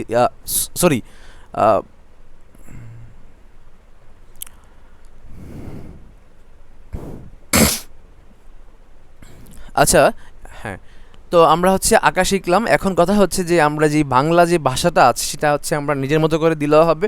ফর এক্সাম্পল আমরা এভাবে লিখতে পারি যে ছক কাগজে এক্স অক্ষে আমরা শ্রেণী ব্যবধান এবং ওয়াই অক্ষে হচ্ছে ওজন কিলোগ্রাম নেওয়া হয়েছে, এবং এই এক্স অক্ষে প্রতি ঘরকে প্রতি ক্ষুদ্রতম বর্গকে 1 একক ধরে এবং ওয়াই অক্ষের প্রতি ক্ষুদ্রতম একককে 1 একক ধরে কী আঁকা হয়েছে, গণসংখ্যার আয়তলেখ আঁকা হলো। মূল বিন্দু থেকে 45.5 পর্যন্ত ভাঁজ চিহ্ন ব্যবহার করে মানে হচ্ছে ঘরগুলো আছে বোঝানো হয়েছে। ঠিক আছে, তো আমরা এইভাবে দিলে কিন্তু আমাদের অঙ্কটা হয়ে যাচ্ছে। তো আশা করি আমরা বুঝতে পেরেছি যে এই ভাষাটা আমাদের নিজের ভাষা দিলেও হবে, সমস্যা নেই, কিন্তু এই কথাগুলো থাকতে হবে। ঠিক আছে, তো এখন আমরা চলে যাচ্ছি আমাদের পরবর্তী স্টেপে। পরবর্তী স্টেপটা হচ্ছে ক নাম্বারে বলেছিল আমাদের আয়তলেখ থেকে গণসংখ্যার বহুভুজ আঁকতে। হ্যাঁ, সেই আয়তলেখ থেকে গণসংখ্যার বহুভুজ আঁকার জন্য আমাদেরকে সেই আয়তলেখটা আবার আঁকতে হবে। দেখে আমরা সরাসরি এঁকে ফেলবো। এঁকে ফেলে আমাদের কি করতে হবে, যে আমরা যে মূল বিন্দু পেয়েছিলাম মনে আছে, এই যে মূল বিন্দু পেয়েছিলাম 48, 53, 38, 63, 68, এখন এই মূল বিন্দুগুলো আমাদের কাজে লাগবে। ঠিক আছে, ফার্স্টে হচ্ছে 48। তো সেই 48টা আমরা কীভাবে ইউজ করব, যেমন দেখতে পাচ্ছি এটা হচ্ছে আমাদের আগে কী ছিল, আমাদের হচ্ছে আয়তলেখ ছিল। এই আয়তলেখর মূল বিন্দুটা কোথায়, এখানে কিন্তু এই দুইটার মূল বিন্দু কিন্তু এখানে, আর এই দুইটার মূল বিন্দু কিন্তু এখানে, তার মানে 48টা এখানে, তাই না? তারপর হচ্ছে কি 53টা হচ্ছে এখানে, 58টা এখানে। ঠিক আছে, তো আমরা আশা করি বুঝতে পেরেছি। তো আমরা হচ্ছে এইভাবে করব যে আমরা পুরাটার যে রেঞ্জ থাকবে যতটুকু, এটার মাঝখানে চলে যাব সরাসরি, অথবা আমরা গুনে যাব যে কোথায় 48 আছে, কোথায় হচ্ছে 53 আছে, কোথায় হচ্ছে 58 আছে। সেখানে গিয়ে যেমন আমরা পাচ্ছি, এখানে গুনে পাচ্ছি, যেমন ধরো হচ্ছে 45.5, 46.5, 47.5, তারপর হচ্ছে কি 48টা এখানে চলে আসে, এখানে হচ্ছে 48 একবারে ঊর্ধ্বে একটা বিন্দু বসানো হয়েছে। আর এখানে হচ্ছে 53, এখানে হচ্ছে 58, তারপর আর কি থাকে, আর হচ্ছে 63 আর 68, তাই না? তো এখানে হচ্ছে 63, তোমরা গুনে দেখবা, এখানে হচ্ছে 68। তো যেখানে যেখানে হচ্ছে সংখ্যাগুলো যায় আমরা একবারে উপরে আমরা হচ্ছে কী করবো, আমরা হচ্ছে এভাবে ফোঁটা বসাবো। তো ফোঁটা বসানোর পরে যেখান থেকে শুরু হয়েছে, যেমন 45.5 থেকে শুরু হয়েছে, সেখান থেকে আমরা স্কেল দিয়ে সেই ফোঁটা বরাবর আমরা দাগ দিব, দাগ টানবো। আচ্ছা, তো আবার এখান থেকে আমরা এখানে দাগ টানবো, আবার এখান থেকে এখানে দাগ টানবো, আমরা সবগুলোকে এইভাবে দাগ টেনে টেনে আমরা লাস্টে হচ্ছে নিয়ে যাব। ঠিক আছে, তো আশা করি আমরা বুঝতে পেরেছি যে আমরা কিভাবে আয়তলেখ থেকে খুব সহজে আমরা গণসংখ্যার বহুভুজ আঁকতে পারি। তো এখন আমরা একটু পরে আমরা দেখাবো যে গণসংখ্যার আয়তলেখ ছাড়া আমরা কিভাবে গণসংখ্যার বহুভুজ আঁকতে হবে। তো গণসংখ্যার বহুভুজের সম্বন্ধে এখানে একটু কথা বলা আছে। কোনো অবিচ্ছিন্ন উপাত্তের শ্রেণী ব্যবধানের বিপরীতে গণসংখ্যা নির্দেশক বিন্দুসমূহকে পর্যায়ক্রমে রেখাংশ দ্বারা যুক্ত করে যে লেখচিত্র পাওয়া যায় তাই হলো গণসংখ্যা বহুভুজ। ঠিক আছে, লক্ষ্য করো এখানে রেখাংশগুলো প্রতিটি শ্রেণীর মধ্যবিন্দু বরাবর, তার মানে আমরা বুঝতে পেরেছি যে গণসংখ্যা বহুভুজ আঁকার জন্য আমাদের শ্রেণী মধ্যবিন্দু প্রয়োজন হবে, তাই না? এবার আসি আমাদের অজীব রেখা অঙ্কন নিয়ে। অজীব রেখা অঙ্কন নিয়ে আমরা হচ্ছে আজকে কথা বলবো, কারণ হচ্ছে আমার জানা মতে আমাদের স্টুডেন্টরা অনেকেই অজীব রেখা ভালোভাবে আঁকতে পারে না। তো আমরা হচ্ছে আজকে দেখাই দেবো যে অজীব রেখা কীভাবে আঁকা হয়। হ্যাঁ, কারণ হচ্ছে আমাদের যে এসএসসি ক্রাশ কোর্সের হয়তো অনেকেই অজীব রেখা ভালোভাবে বোঝে না। তো আশা করি এই ক্লাসের পরে তোমাদের আর কোনো সমস্যা থাকবে না। তো এখানে হচ্ছে আমি দেখো কোনো শ্রেণীর 60 জন শিক্ষার্থীর 50 নম্বরের সাময়িক পরীক্ষার প্রাপ্ত নম্বরের গণসংখ্যা সারণী দেওয়া আছে, প্রাপ্ত নম্বরের শ্রেণী ব্যবধান দেওয়া আছে, গণসংখ্যাও দেওয়া আছে। আমাদেরকে কি অজীব রেখা আঁকতে হবে, রাইট? তো অজীব রেখা অঙ্কন করার জন্য আমাদের একটু মাথায় রাখতে হবে যে আমাদের ক্রমযোজিত গণসংখ্যা লাগবে। কি লাগবে? ক্রমযোজিত গণসংখ্যা লাগবে অজীব রেখা অঙ্কন করার জন্য। আমরা কি বলেছিলাম? আমরা বলেছিলাম এই যে বহুভুজ অঙ্কনের জন্য আমাদের মধ্যবিন্দু লাগে। জিনিসগুলো তোমরা হচ্ছে ভালো করে নোট করো, বা এক খাতায় লিখে রাখো, নোট লিখো, NOTE নোট লিখে লেখো যে বহুভুজ অঙ্কনের জন্য লাগে মধ্যবিন্দু। তারপর লিখো হচ্ছে আয়তলেখ অঙ্কনের জন্য লাগে হচ্ছে অবিচ্ছিন্ন শ্রেণীসীমা। আচ্ছা, তারপরে লেখা হচ্ছে অজীব রেখা অঙ্কনের জন্য লাগে ক্রমযোজিত গণসংখ্যা। ঠিক আছে, আচ্ছা ঠিক আছে, অজীব রেখার তো তারপর এখানে দেখতে পাচ্ছি আমরা যে উদাহরণ 6-এর মধ্যে 1 থেকে 10-এ আছে 8 জন, 11 থেকে 20-এ আছে 12 জন, 21 থেকে 30-এ আছে 15 জন, 31 থেকে 40-এ আছে 18 জন, 41 থেকে 50-এ আছে 7 জন। তো আমাদের এখান থেকে কি করতে হবে, আমাদের অজীব রেখা অঙ্কন করতে হবে। সেই জন্য আমরা কি বলেছিলাম, আমাদের অজীব রেখাতে লাগে ক্রমযোজিত গণসংখ্যা লাগে। সেটা আমরা কিভাবে বের করতে হয়, প্রথমটা দেখে দেখে প্রথমটা লিখে ফেলবো। 2 নাম্বারটা কি হবে, যে প্রথমটার সাথে 2 নাম্বারটার যোগ হবে, 20 হয়েছে। আচ্ছা, 3 নাম্বারটা কি হবে, এই 2 নাম্বারে যা পেয়েছি তার সাথে 3 নাম্বার যোগ হবে, তো 20 প্লাস 15, 20 প্লাস 15 35। 4 নাম্বারটা কি হবে, এই 4 নাম্বারটা কি হবে, 4 নাম্বারটা হচ্ছে 3 নাম্বারে যা পেয়েছি, 3 নাম্বারে যা পেয়েছি তারপর আমাকে সেই 4 নাম্বারের সাথে যোগ করতে হবে, 35 যোগ 18 53। 5 নাম্বারটা কি হবে, যে 4 নাম্বারে যা পেয়েছি তার সাথে 5 নাম্বারটা যোগ হবে, 53 যোগ 7, আমরা 60 পেয়েছি। আশা করি আমরা যে কীভাবে বের করতে হয় ক্রমযোজিত গণসংখ্যা সেটা আমরা আশা করি বুঝতে পেরেছি। ঠিক আছে, এবার আমরা সরাসরি চলে যাচ্ছি আমাদের সেই ছকে। সবাই একটা গ্রাফ পেপার হাতে নাও এবং এখনই তোমরা এঁকে নাও, এবং হচ্ছে ক্লাস শেষে তোমরা খাতাতে কি লিখেছো সেটার ছবি তুলে আমাকে হচ্ছে তোমরা পাঠাতে হবে। ঠিক আছে, মেসেঞ্জার গ্রুপে অথবা আমাদের গ্রুপে, ফেসবুক গ্রুপে। ঠিক আছে, তো এখানে আমরা দেখতে পাচ্ছি, ভালো করে তোমরা বোঝো যে এখানে কী কী আছে। 1 থেকে 10 না, 1 থেকে 10 আছে। তারপরে কি 11 থেকে 20 না, 21 থেকে 30 আছে, 31 থেকে 40 আছে, 41 থেকে 50 আছে। তো আমরা এখানে কাজ করেছি যে ফার্স্টে হচ্ছে 0 নিয়েছি, বা এখানে 1 নিলে সমস্যা নেই, যে 1 থেকে 10 ডাজেন্ট ম্যাটার। তো এখানে 0 নেওয়া হয়েছে কারণ 1-এর ছোট হচ্ছে 0। আচ্ছা, তারপরে কি ঊর্ধ্বসীমা, সবগুলার ঊর্ধ্বসীমা নেওয়া হয়েছে। যেমন এখানে 10 আছে, 10 নেওয়া হয়েছে, পরে 20 আছে, ঊর্ধ্বসীমা 20, পরে ঊর্ধ্বসীমা 30 নেওয়া হয়েছে, পরে ঊর্ধ্বসীমা 40 নেওয়া হয়েছে, পরে ঊর্ধ্বসীমা হচ্ছে 50 নেওয়া হয়েছে। তোমরা চাইলে এভাবেও করতে পারো, তোমরা চাইলে আবার মানে আমরা যেভাবে দেখিয়েছিলাম যে তোমার অবিচ্ছিন্ন শ্রেণীসীমা মনে আছে, এই যে অবিচ্ছিন্ন শ্রেণীসীমা আমরা কি করেছিলাম, আমরা হচ্ছে নিম্নসীমা থেকে 0.5 বিয়োগ করেছিলাম, আবার ঊর্ধ্বসীমায় 0.5 যোগ করে দিয়েছিলাম, আমরা এই রেঞ্জটা পেয়েছিলাম। তোমরা চাইলে এটাও করতে পারো। সেক্ষেত্রে কী হবে, তোমরা হচ্ছে এখানে কি হবে, এখানে হবে 0.5 হবে, তাই না? তোমরা এখানে কি 0.5 লিখবা, আর এখানে কি হবে 10.5 হবে, তোমরা এখানে 10.5 লিখবা। আবার এটাও কি হবে, যে 11 থেকে যদি 0.5 বিয়োগ হয় 10.5 হবে, আর এটা কি হবে 20.5 হবে। আবার এটা কি হবে, যদি আমরা 21 থেকে 0.5 বিয়োগ করি 20.5 হবে, আবার 0.5 তো যোগ করতে হবে, 30.5 হবে। তো সেক্ষেত্রে কী হবে জানো, সেক্ষেত্রে তোমরা এখানে 0.5 লিখলা, 10.5 লিখলা, 20.5 লিখলা, 30.5 লিখলা, সেভাবেও হবে, সমস্যা নাই।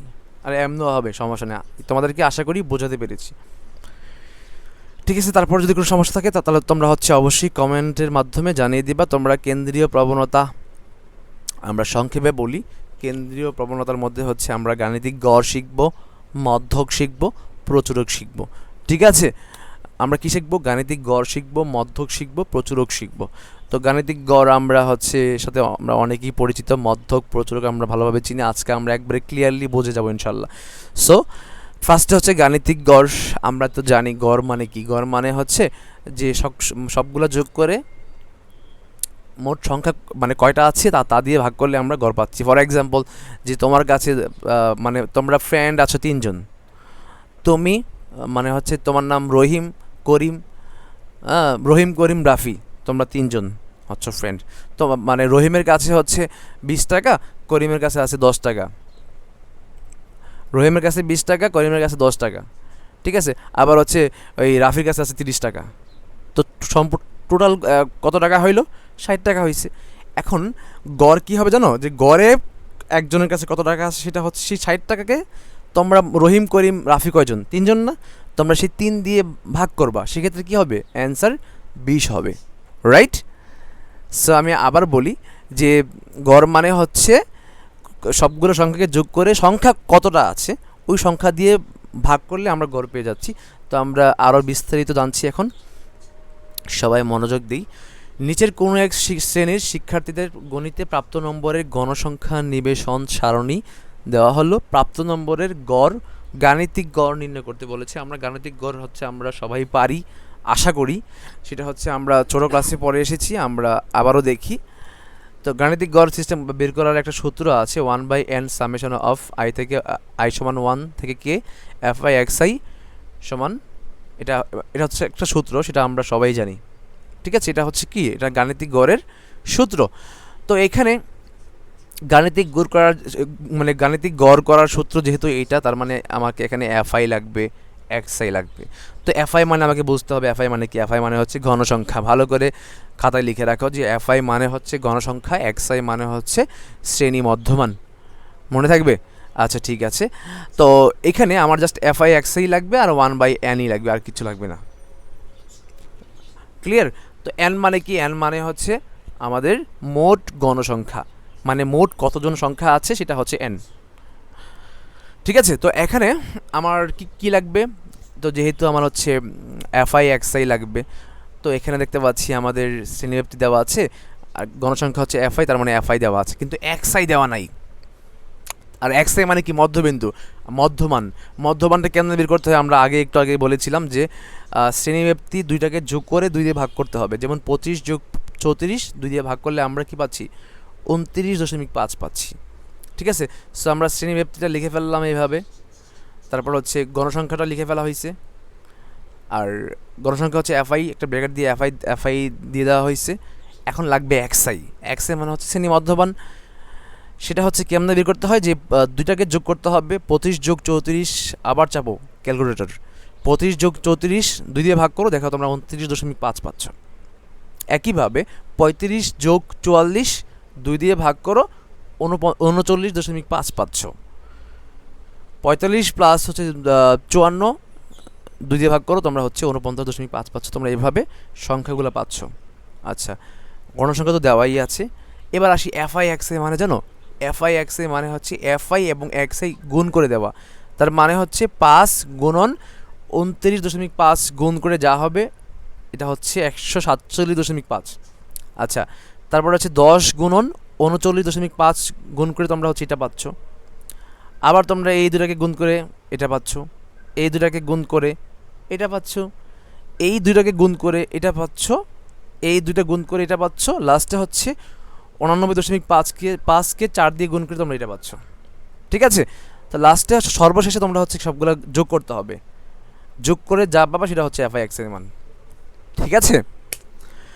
আর সবগুলা গণসংখ্যা যোগ করে আমরা কি এন এর মান পাচ্ছি। তো এখন আমাদের কাজ শেষ তো হয়ে গেছে। আমরা সূত্রটা লিখলাম, লিখে হচ্ছে 1/n, এন মানে হচ্ছে গণসংখ্যা, গণসংখ্যা লিখে দিলাম, আর এফআই এক্স এর মান হচ্ছে 6190 লিখে ফেললাম। তো এখানে আমরা হচ্ছে গুণ করে ভাগ করে আমরা 61.9 পেয়ে গেলাম। আশা করি এখানে কারোর কোনো সমস্যা নাই। সমস্যা থাকলে তোমরা অবশ্যই প্লিজ জানাবা, ঠিক আছে? তোমাদের সমস্যা সমাধান করার জন্যই আমরা তোমাদেরকে ক্লাস নিচ্ছি, ঠিক আছে? তো তারপরে চলে যাচ্ছি আমরা শ্রেণীবিন্যাসকৃত উপাত্তের গাণিতিক গড় বা সহজ পদ্ধতি, যেটা তোমাদের জন্য পরীক্ষাতে খুব বেশি ইম্পর্টেন্ট এবং পরীক্ষাতে আসে সাধারণত, ঠিক আছে? তোমাদের এসএসসির জন্য এটা খুব বেশি ইম্পর্টেন্ট।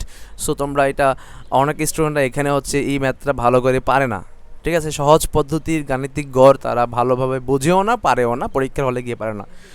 তো এটা ভালো করে তোমরা বোঝো, সবাই একটু মনোযোগ দেই। হ্যাঁ, শ্রেণীবিন্যাসকৃত উপাত্তের গাণিতিক গড় ফার্স্ট হচ্ছে যখন তোমাকে বলা থাকবে যে সহজ পদ্ধতিতে গাণিতিক গড় তৈরি করো, লিখো, সেক্ষেত্রে তোমরা হচ্ছে এই কাজটা করবা। বা বিন্যাসকৃত উপাত্তের গাণিতিক গড় বলা থাকতে পারে। তো সেক্ষেত্রে আমরা কি করব? তো সহজ পদ্ধতিতে গাণিতিক গড় বের করার জন্য আমাদের একটা সূত্র মুখস্থ করতে হবে। সেটা হচ্ছে কি জানো? সেটা হচ্ছে এক্স বার মানে হচ্ছে গড় সমান হচ্ছে A plus summation of F I U I divided by N into H, ঠিক আছে? তো আমরা এফআই মানে আমরা বুঝি, এফআই মানে হচ্ছে আমরা একটু আগে হচ্ছে দেখিয়ে দিয়েছি যে এফআই মানে আমরা বুঝি, ঠিক আছে। সো এফআই মানে হচ্ছে গণসংখ্যা, সেটা আমরা জানি। ইউআই আমরা সম্পূর্ণ নতুন। এন মানে আমরা বুঝি গণসংখ্যা। এইচ মানেও আমরা অনেকে জানি শ্রেণীব্যাপ্তি, মানে শ্রেণীব্যাপ্তি কত। যেমন এখানে শ্রেণীব্যাপ্তি কত ছিল, এখানে ছিল 10 ছিল, তাই না? তো তো এই এইচ হচ্ছে শ্রেণীব্যাপ্তি, আর আর এন হচ্ছে গণসংখ্যা কত আছে, ঠিক আছে। আর এখানে আমরা বুঝি না, শুধুমাত্র এ বুঝি না, আর হচ্ছে ইউআই বুঝি না। তো আজকে আমরা এ এবং ইউআই নিয়ে কথা বলবো। তো এ হচ্ছে কি আমরা জানি হচ্ছে আনুমানিক গড়, এ মানে হচ্ছে আনুমানিক গড়, আর ইউ হচ্ছে ধাপ বিচ্যুতি, ঠিক আছে। ইউ হচ্ছে ধাপ বিচ্যুতি, আর ইউর একটা সূত্র আছে, ইউ হচ্ছে মধ্যমান মাইনাস আনুমানিক গড় ডিভাইড বাই হচ্ছে ব্যাপ্তি। আচ্ছা, মধ্যমান মানে হচ্ছে আমরা জানি এক্সআই, আনুমানিক গড় যেহেতু আমরা বললাম মাত্র হচ্ছে এ, এইচ মানে ব্যাপ্তি মানে হচ্ছে এইচ, তার মানে কি x i minus a divide by h হচ্ছে আমাদের ইউ। তো আমরা এগুলো ভালো করে বুঝি যে এ মানে হচ্ছে আনুমানিক গড়, খাতায় লিখে ফেলি।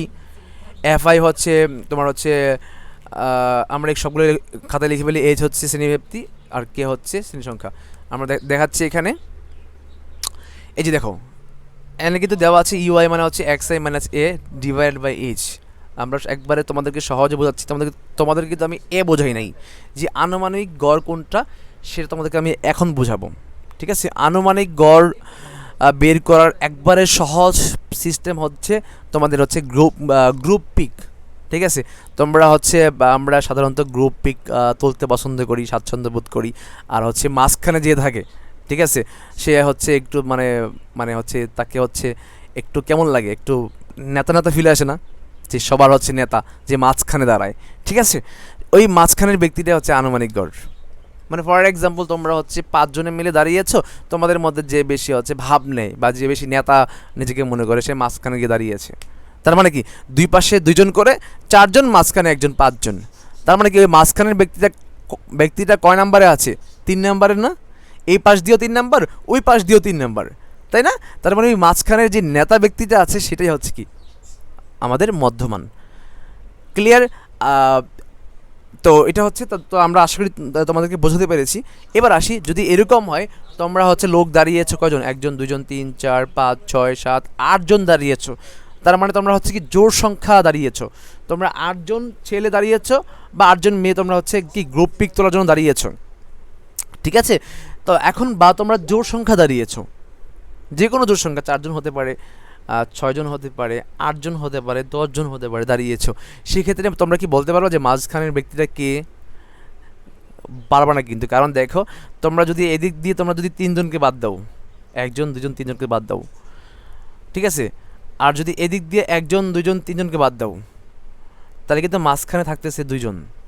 আচ্ছা, 2 জন মাঝখানে কিন্তু আমরা 1 জনকে পাচ্ছি না। আবার তোমরা যদি এদিক দিয়ে 1 জন 2 জন 3 জন 4 জনকে বাদ দিয়ে দাও, আচ্ছা, এবার যদি এখন যদি তোমরা হচ্ছে এখান থেকে 1 জন 2 জন 3 জন 4 জনকে বাদ দিয়ে দাও, তাহলে কিন্তু মাঝখানে কেউ থাকতেছে না। তার মানে মাঝখানের ব্যক্তিটা কে? কে সেই ব্যক্তি যে মাঝখানে দাঁড়িয়েছে? সেই ক্ষেত্রে যদি এমন হয়, যদি জোড় সংখ্যা তোমরা দাঁড়াও, বা যদি সংখ্যাগুলো জোড় সংখ্যা হয়, যে 1টা 2টা 3টা 4টা 5টা 6টা 7টা 8টা, যদি এই শ্রেণী ব্যক্তিটা জোড় সংখ্যার হয়, সেক্ষেত্রে কি হবে? সেক্ষেত্রে মাঝখানের ব্যক্তিটা আমরা পাচ্ছি না। যদি বেজোড় সংখ্যা হয়, সেক্ষেত্রে আমরা মাঝখানের ব্যক্তিটা অনায়াসে বের করে ফেলতে পারতেছি। সেক্ষেত্রে আমার সিস্টেমটা হচ্ছে যে মাঝখানের যেই 2 জন আছে তাদের মধ্য থেকে যার গণসংখ্যা বেশি, সে হচ্ছে মাঝখানের ব্যক্তি, মানে যার জনবল বেশি। মনে করো যে মাঝখানে 2 জন দাঁড়িয়েছে, 2 জনই হচ্ছে নেতা। তো একজনের মনে করো 52 জন জনবল, আরেকজন হচ্ছে 47 জন জনবল, তাহলে কার পাওয়ার বেশি? অবশ্যই যার 52 জন জনবল তার পাওয়ার বেশি, কারণ হচ্ছে তার জনবল বেশি আছে। তো সেই হিসাবে তো নেতা হওয়ার যোগ্যতা সেই রাখে, তাই না? তো সেই হিসাবে আমরা বুঝতে পেরেছি যে যে এটা হচ্ছে কি আমাদের রাশি, মানে হচ্ছে কি মধ্যমানের রাশি। এবার আসি এই রাশির মধ্যে, মানে এই সারির মধ্যে মধ্যমান কোনটা? হচ্ছে কি মানে ওই আনুমানিক গড়, মানে এটা হচ্ছে কি আনুমানিক গড়ের রাশি সারি। তো এই সারির মধ্যে আনুমানিক গড় কোনটা? যে এই সারির মধ্যে যে মধ্যমানটা আছে না, সেই মধ্যমানটাই হচ্ছে কি আনুমানিক গড়। আশা করি তোমাদেরকে বোঝাতে পেরেছি, ঠিক আছে। তো সেই হিসাবে এখানে হচ্ছে 20 হচ্ছে আনুমানিক গড়। আমরা এ পেয়ে গেছি, তো এ পেয়ে গেলে তো আমাদের হচ্ছে ইউআই বের করা একবারে ইজি। তোমরা হচ্ছে খাতার মধ্যে এইভাবে ওই মধ্যমানটার তোমরা যেটাকে ফাইন্ড আউট করতে পারবা, যে সংখ্যাটা হচ্ছে আনুমানিক গড় হিসেবে তোমরা ফাইন্ড আউট করতে পারবা, তোমরা সেখানে হচ্ছে কি এভাবে তীর চিহ্ন দিয়ে তোমরা হচ্ছে এ লিখে ফেলবা, ঠিক আছে। তো আমরা যেহেতু এ পেয়ে গেছি, এখন আমরা ইউআই বের করে ফেলবো। ইউআই হচ্ছে কি জানো, ইউআই হচ্ছে x i minus a by h. তো এক্স আই মতো আরও সহজ, এক্স আই মানে হচ্ছে মধ্যমান, আর এ হচ্ছে আমরা এইমাত্র পাইলাম, হ্যাঁ, আনুমানিক গড় পাইলাম। এইচ হচ্ছে শ্রেণীব্যাপ্তি। আচ্ছা, তো এখানে এক্স আই হচ্ছে আমাদের 4, তো তোমরা খাতায় লেখো 4। আচ্ছা, এ কত 20, 4 থেকে যদি 20 বিয়োগ করা হয় 16 হয়। আর এখানে শ্রেণী ব্যক্তি তারা হচ্ছে 4 ধরেছে, তো কি হবে, যদি 4 থেকে 20 বিয়োগ হয় মাইনাসের 16 হয়, মাইনাসের 16কে যদি 4 দিয়ে ভাগ করা হয় মাইনাসের 4 হয়, তাই না? আচ্ছা, তারপরে কি হচ্ছে, তারপরের রাশিতে এখানে ইউআই কি হবে, এই দ্বিতীয় রাশির জন্য এক্স আই কিন্তু হচ্ছে 8, লিখবা এখানে সূত্রের মধ্যে 8, একটা রাফে লিখবা, হ্যাঁ। এ কত, এত বেশি থাকবে, 8 থেকে যদি 20 বিয়োগ করা হয় কি থাকে, 12 থাকে। আর শ্রেণীর ব্যবধান কিন্তু 4, যদি 12কে 4 দিয়ে ভাগ করা হয় 3 থাকে, মাইনাসের 3 হয়। আচ্ছা, এক্ষেত্রে কি হবে, এক্ষেত্রে এক্স আই কিন্তু 12, লিখবা 12, এ কিন্তু 20, লিখবা 20। যদি 12 থেকে 20 বিয়োগ করা হয় কি থাকে, 8 থাকে। আর যেহেতু শ্রেণী ব্যবধান 4, তার মানে যদি তোমরা হচ্ছে মাইনাসের 8কে 4 দিয়ে ভাগ করো, সেক্ষেত্রে কি থাকে, সেক্ষেত্রে হচ্ছে মাইনাসের 2 থাকে। তো এইভাবে কি সবগুলো হবে।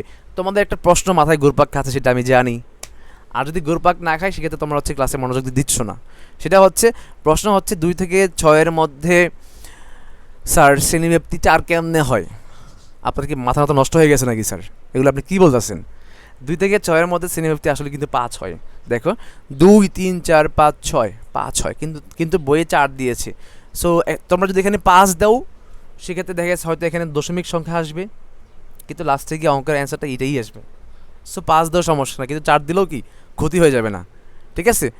তো আশা করি তোমাদেরকে আমি বোঝাতে পেরেছি। তা আমরা ইউআই বের করে ফেললাম এখান থেকে, ধাপে ধাপে ধাপে ধাপে। এবার আসি এফআই ইউআই আমাদেরকে বের করতে হবে। কীভাবে বের করব, আমাদের ইউআই হচ্ছে এইটা আর এফআই হচ্ছে এইটা, তার মানে এই দুইটা গুণ করে দিব। -4 × 1 মানে হচ্ছে -4, -3 × 9 হচ্ছে -27, মানে 3 নং 27, মাইনাস থেকে যাবে। -2 × 21, 21 দোকানে হচ্ছে 42, মাইনাসের 42। এভাবে কি এই দুইটা যোগ গুণ করে এটা হয়েছে, এই দুইটা গুণ করে এটা হয়েছে, এই দুইটা গুণ করে এটা হয়েছে, এই দুইটা গুণ করে 38 হয়েছে, 3 এবং 3 গুণ করে 9 হয়েছে, ঠিক আছে। লাস্টে সবগুলো যোগ করে দিয়ে আমরা -37 পেয়েছি। তো আমরা এফআই ইউআই পেয়ে গেলাম। এখন আমাদের অঙ্ক প্রায় শেষের দিকে, ঠিক আছে। এখন আমরা আমাদের সূত্রটা খাতায় লিখে ফেলবো। লিখে ফেলার পরে আমাদেরকে এর মান কত, আনুমানিক গড় কত 20, লিখে ফেললা 20। এফআই ইউআই এর মান কত পাইছি, -37। আচ্ছা, এন এর মান কত, এন যোগ করে আমরা গণসংখ্যা যোগ করে আমরা 188 পেয়েছি। আচ্ছা, গুণন 4, শ্রেণীব্যাপ্তি কত, গুণন 4 হবে, ঠিক আছে, 4 এখানে। তো আমরা এখানে যোগ বিয়োগ করে আমরা কি 19.21 পেয়েছি। আর তোমরা এটাকে শ্রেণীব্যাপ্তি 5 ধরে করে আমাকে হচ্ছে ইনবক্সে হচ্ছে তোমরা পাঠাবা, আমাদেরকে হচ্ছে পেজে অথবা আমাদের ইয়েতে হচ্ছে আমাদের যে মেসেঞ্জার গ্রুপ আছে তোমরা সেখানে পাঠাবা, ঠিক আছে। অথবা তোমরা হচ্ছে এখানে কমেন্ট বক্সে জানিয়ে দিবা যে তোমাদের শ্রেণীব্যাপ্তি 5 ধরার পরে অ্যান্সারটা কত আসছে।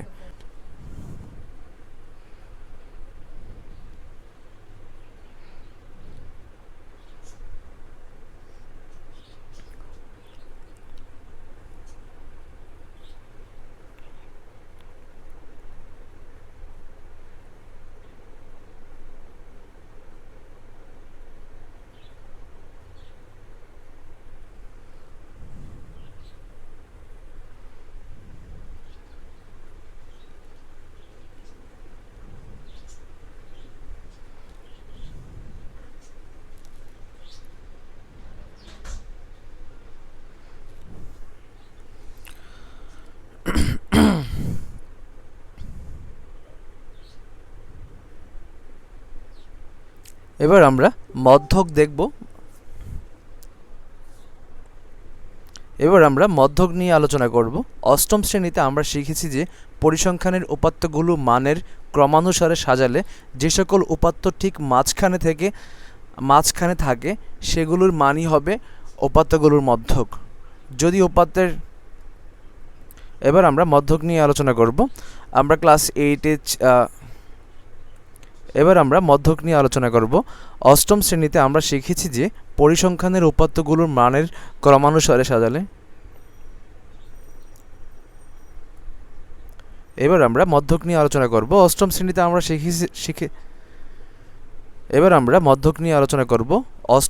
আমরা শিখেছি যে পরিসংখ্যানের উপাত্তগুলোর মানের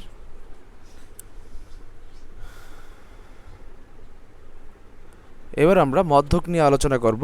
অষ্টম শ্রেণীতে আমরা শিখেছি যে পরিসংখ্যানের উপাত্তগুলোর মানের ক্রমানুসারে সাজালে যে সকল উপাত্ত ঠিক মাঝখানে থাকে সেগুলোর মানই হবে উপাত্তগুলোর মধ্যক। যদি উপাত্তের সংখ্যা n হয় এবং n যদি বেজোড় সংখ্যা হয় তবে মধ্যক হবে n+1/2 তম পদের মান। ফর এক্সাম্পল n যদি হয় 13 হয়, আর আমরা জানি 13 হচ্ছে বেজোড় সংখ্যা, সেক্ষেত্রে 13-র জন্য কি হবে, n মানে 13, তো 13 যোগ 1 14 হবে। 14কে যদি 2 দিয়ে ভাগ করা হয় 7 হয়, তার মানে 7তম পদের মান হচ্ছে কি মধ্যক হবে। আচ্ছা, আর n যদি জোড় সংখ্যা হয়, ফর এক্সাম্পল n হচ্ছে 12, তো 12 মানে হচ্ছে জোড় সংখ্যা, সেক্ষেত্রে আমরা মধ্যকটা কিভাবে বের করব, যে n এর মান হচ্ছে n/2তম পদ ও n/2 + 1তম পদ দুটি সাংখ্যিক মানের গড়। ঠিক আছে, তো আমরা হচ্ছে সরাসরি চলে যাচ্ছি একটা উদাহরণের মাধ্যমে হচ্ছে ব্যাপারটা আমরা খুব বেশি ক্লিয়ার হয়ে যাব ইনশাল্লাহ। ঠিক আছে, তো নিচের 51 জন শিক্ষার্থীর উচ্চতার গণসংখ্যার নিবেশন সারণী দেওয়া হলো, মধ্যক নির্ণয় করতে বলেছে। ফার্স্ট অফ অল এখানে বলেছে কিন্তু 51 জন, আর আমরা জানি যতজন চাইবে সেটাই হচ্ছে n, মানে সংখ্যাটাই হচ্ছে n, তাই না? n মানে হচ্ছে নাম্বার, সেই সংখ্যাটা হচ্ছে n। যেহেতু এখানে n 51 আর n যেহেতু হচ্ছে বেজোড় সংখ্যা, তার মানে হচ্ছে এই বেজোড় সূত্রটা অ্যাপ্লাই হবে এখানে। হ্যাঁ, এই যে n+1/2 তম পদের মানটা হচ্ছে কি, মানে বেজোড় সংখ্যাটা এখানে অ্যাপ্লাই হবে, বেজোড় সংখ্যার যে সূত্রটা আছে সেটা এখানে অ্যাপ্লাই হবে। তো ঠিক আছে, তো এখানে আমরা কী দেখতে পাচ্ছি, 150 জনে আছে 4 জন, 150 সেন্টিমিটার উচ্চতায় আছে 4 জন, 155 সেন্টিমিটার উচ্চতায় আছে 6 জন, 160 সেন্টিমিটার উচ্চতায় আছে 12 জন, 165 সেন্টিমিটার উচ্চতায় আছে 16 জন, 170 সেন্টিমিটারে আছে হচ্ছে 8 জন, একইভাবে 175 সেন্টিমিটারে আছে হচ্ছে 5 জন। তো এখান থেকে আমাকে এখন মধ্যক বের করতে হবে, আর মধ্যক বের করার জন্য আমাদেরকে মনে রাখতে হবে আমাদের যে হচ্ছে ক্রমযোজিত গণসংখ্যাটা প্রয়োজন হয়। যেমন ধরো আমরা এর কিছুক্ষণ আগেও শিখিয়েছি যে কিভাবে আমরা ক্রমযোজিত গণসংখ্যা বের করব, যে আমি আবারও দেখিয়ে দিচ্ছি। এখানে তো গণসংখ্যা দেওয়া আছে, তো প্রথমটা দেখে আমরা প্রথমটা লিখে ফেলবো। দ্বিতীয়টা কি হবে জানো? দ্বিতীয়টা হচ্ছে যে আমরা প্রথমটা যেটা লিখে ফেলছি তার সাথে 2 নাম্বার গণসংখ্যাটা যোগ হবে, 4 যোগ 6 10 হবে। 3 নাম্বারটা কী হবে জানো? এই 10-এর সাথে 3 নাম্বার গণসংখ্যা যোগ হবে, তো 10 যোগ 12 22 হয়। 4 নাম্বারটা কী হবে জানো? সেই 4 নাম্বারটা হবে 3 নাম্বার যেটা ছিল এটার সাথে 4 নাম্বার গণসংখ্যা যোগ হবে, তো 22 যোগ 16 হয় কি হয়? 38 হয়। 5 নাম্বারটা কী হবে? একইভাবে 4 নাম্বারটার সাথে ওই 5 নাম্বার গণসংখ্যার যোগ হবে, 46 হবে। আর হচ্ছে লাস্টেরটা 6 নাম্বারটা কী হবে? 6 নাম্বারটা হবে 5 নাম্বারের যা ছিল তার সাথে 6 নাম্বারের গণসংখ্যা যোগ হবে, 46 যোগ 5 হয় 51 হয়। তো আমরা সেটা দেখলাম। এখন আসি এখান থেকে আমরা মধ্যকটা কিভাবে নির্ণয় করব। তো মধ্যক নির্ণয় করার জন্য আমরা ফার্স্টই দেখতে পাচ্ছি এখানে সংখ্যা হচ্ছে 51, n মানে n হচ্ছে 51, আর 51 হচ্ছে বেজোড় সংখ্যা। বেজোড় সংখ্যা মানে হচ্ছে কি, আমাদের সূত্র হচ্ছে n+1/2, তাই না? তো এখানে n এর মান হচ্ছে 51, লিখলা 51, সূত্রের +1 লিখলা +1, নিচে হচ্ছে কি /2 লিখলা 2। তো 51 আর 1 হয় 52, 52কে 2 দিয়ে ভাগ করলে আমরা 26 পাই, তার মানে 26তম পদের মান হচ্ছে আমাদের মধ্যক। এখন 26তম পদ কোথায় আছে আমি কিভাবে বুঝবো? 26তম পদটা কোথায় আছে সেটা আমরা কিভাবে বুঝবো? সেটা বোঝার জন্য আমাকে চলে যেতে হবে ক্রমযোজিত গণসংখ্যার কাছে। ঠিক আছে, এখন আমি দেখবো যে 26 কোথায় আছে। 4-এর মধ্যে 26 নাই, 10-এর মধ্যে 26 নাই, 22-এর মধ্যে 26 নাই, কিন্তু 38-এর মধ্যে কিন্তু 26 আছে। ঠিক আছে, 38-এর মধ্যে কিন্তু অবশ্যই 26 আছে, তাই না? কিন্তু 22-এর মধ্যে তুমি 26 তুমি কেমনে পাবা? 22 তো 26-এর চেয়ে কম, ঠিক আছে? তার মানে 38-এর মধ্যে 26 আছে। আর এখন দেখতে হবে যে 38টা কোথায় আছে। 38টা আছে তোমার 165 সেন্টিমিটারে। কোথায় আছে? 165 সেন্টিমিটারে। তার মানে হচ্ছে এখানে আমাদের মধ্যক হচ্ছে এই 165। তো আশা করি বুঝাতে পেরেছি। তো এখানে আমাদের মধ্যক হচ্ছে 165। এখানে লক্ষ্য করি 23 থেকে 38 পর্যন্ত কিন্তু এখানে আমাদের 165 আছে, তাই না? তো তার মানে আশা করি আমরা বুঝতে পেরেছি ব্যাপারটা। এখন চলে যাচ্ছি আমরা আরেকটি উদাহরণে, সেটা হচ্ছে জোড় সংখ্যার জন্য। আমরা এটা দেখিয়েছি বেজোড় সংখ্যার জন্য, যেখানে 51 ছিল। আর এখন আমরা দেখাবো জোড় সংখ্যার জন্য। এখানে হচ্ছে 60 আছে, দেখতে পাচ্ছি নিচে 60 জন শিক্ষার্থীর গণিতে প্রাপ্ত নম্বরের গণসংখ্যা নিবেশন সারণী আমাকে বলেছে মধ্যক নির্ণয় করতে। তো যেহেতু এখানে 60 বলেছে, তার মানে আমাকে বুঝে নিতে হবে সেটা হচ্ছে জোড় সংখ্যা। আর জোড় সংখ্যা মানে আমরা জানি যে n/2 তম পদ প্লাস n/2 প্লাস 1 তম পদ ডিভাইডেড বাই 2।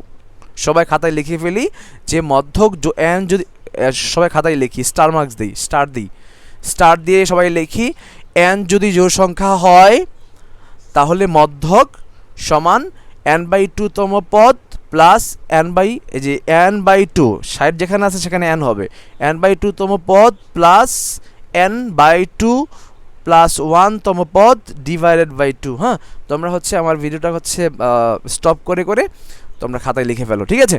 তো আশা করি তোমরা খাতায় লিখে ফেলেছো। এবার আসি n, আমরা তো সূত্র জানি n/2। তো এখানে n কত? 60।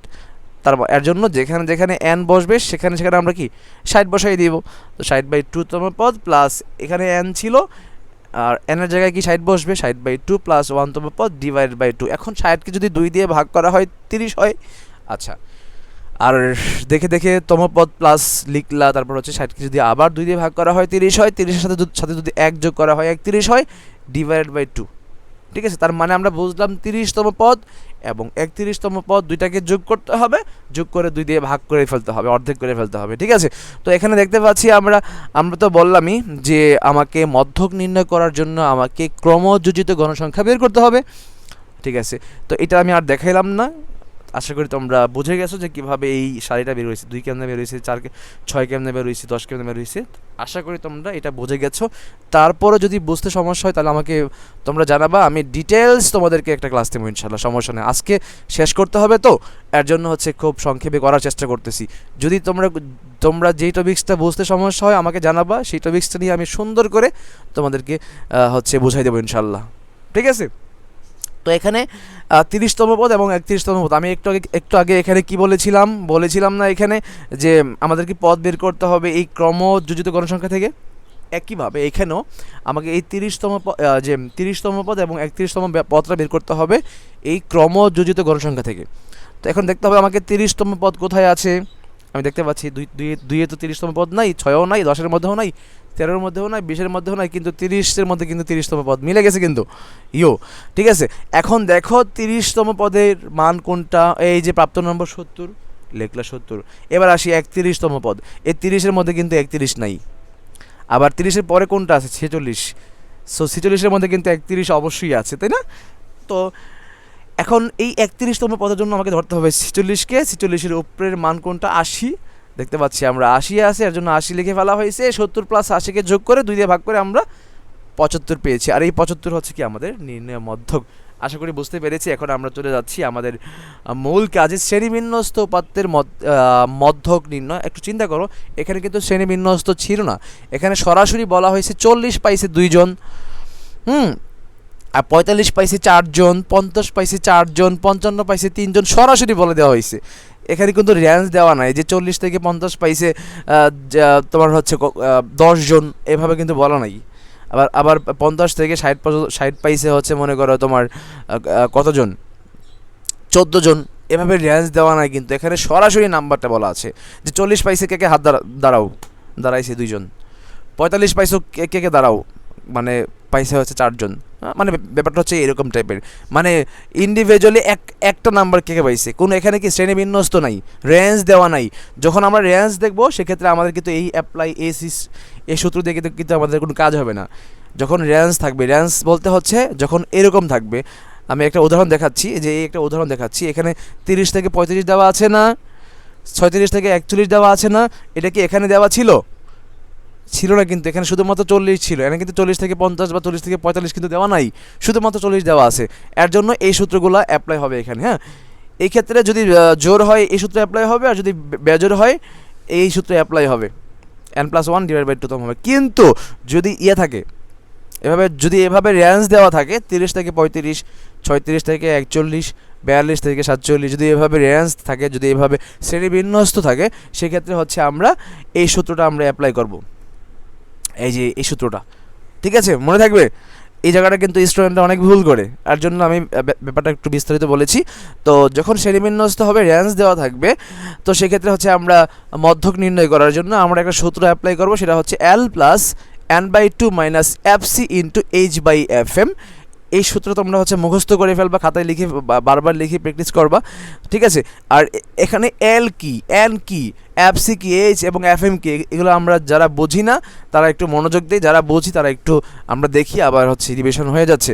তো এল হচ্ছে আমরা জানি হচ্ছে কোনো একটা শ্রেণীর নিম্নসীমা বলতে হচ্ছে আমি দেখাই দিচ্ছি। এখানে 30 থেকে 35 আমি আজকে ক্লাসের মধ্যেই বলেছি ফার্স্টের দিকে, যে এটা হচ্ছে নিম্নসীমা, এটা হচ্ছে ঊর্ধ্বসীমা। ঠিক আছে, সো একটা সীমার মধ্যে, একটা রেঞ্জের মধ্যে যে ফার্স্টে যে থাকবে সেটা হচ্ছে নিম্নসীমা, বা যে ছোটো মানটা হচ্ছে নিম্নসীমা, আর বড় মানটা হচ্ছে বা দ্বিতীয় মানটা হচ্ছে কি আমাদের ঊর্ধ্বসীমা। তো এখানে আমরা বুঝে গেলাম যে এল মানে কোনটা, এল মানে হচ্ছে এই যে এখানে এল হচ্ছে 30। ঠিক আছে, মানে নিম্নসীমা। আচ্ছা, ক্লিয়ার। আর এন মানে কি, এন তো আমরা আজকে বুঝিয়েছি, এন মানে হচ্ছে গণসংখ্যা, কতজন আছে, সংখ্যা কতজন, তাই না? ঠিক আছে, এবার আসি এখানে এফসি মানে কি। আমরা কিন্তু এফসি নিয়ে আজকে কোনো কথা বলি নাই। এফসি কি? ঠিক আছে, এফসি হচ্ছে আমরা একটা মধ্যক শ্রেণী হচ্ছে ফাইন্ড আউট করব, আমরা একটা মধ্যক শ্রেণী ফাইন্ড আউট করব, খুঁজে বের করব ওই মধ্যক শ্রেণীটার আগের শ্রেণীর। ঠিক আছে, মধ্যক শ্রেণী আমরা যেটা পাবো সেটার ইমিডিয়েট আগের শ্রেণীর ক্রমযোজিত গণসংখ্যাকে বলা হয় এফসি। ঠিক আছে, মধ্যক শ্রেণীর আগের শ্রেণীর ক্রমযোজিত গণসংখ্যা, একটু পরে আমি বিস্তারিত বোঝাচ্ছি। আর এফএম হচ্ছে এই যে এফএমটা আছে না, এর আগে বোঝাচ্ছি এইচ মানে কি। এইচ মানে হচ্ছে শ্রেণীব্যাপ্তি, 5 ধরে 10 ধরে যাই থাকে না কেন সেটা হচ্ছে এইচ মানে শ্রেণীব্যাপ্তি। এবার আসি এফএম। এফএম মানে কি? এফএম মানে হচ্ছে মধ্যক শ্রেণীটা আমরা পাবো না, সেই মধ্যক শ্রেণীতে একটা থাকবে না গণসংখ্যা, সেই গণসংখ্যাটা হচ্ছে কি আমাদের এফএম। তো আমরা এখন একটা উদাহরণ দেখাচ্ছি, বইয়ে একটা উদাহরণ 12 দেওয়া আছে, সেইটার মাধ্যমে তোমাদেরকে ক্লিয়ারলি বোঝাই দিচ্ছি।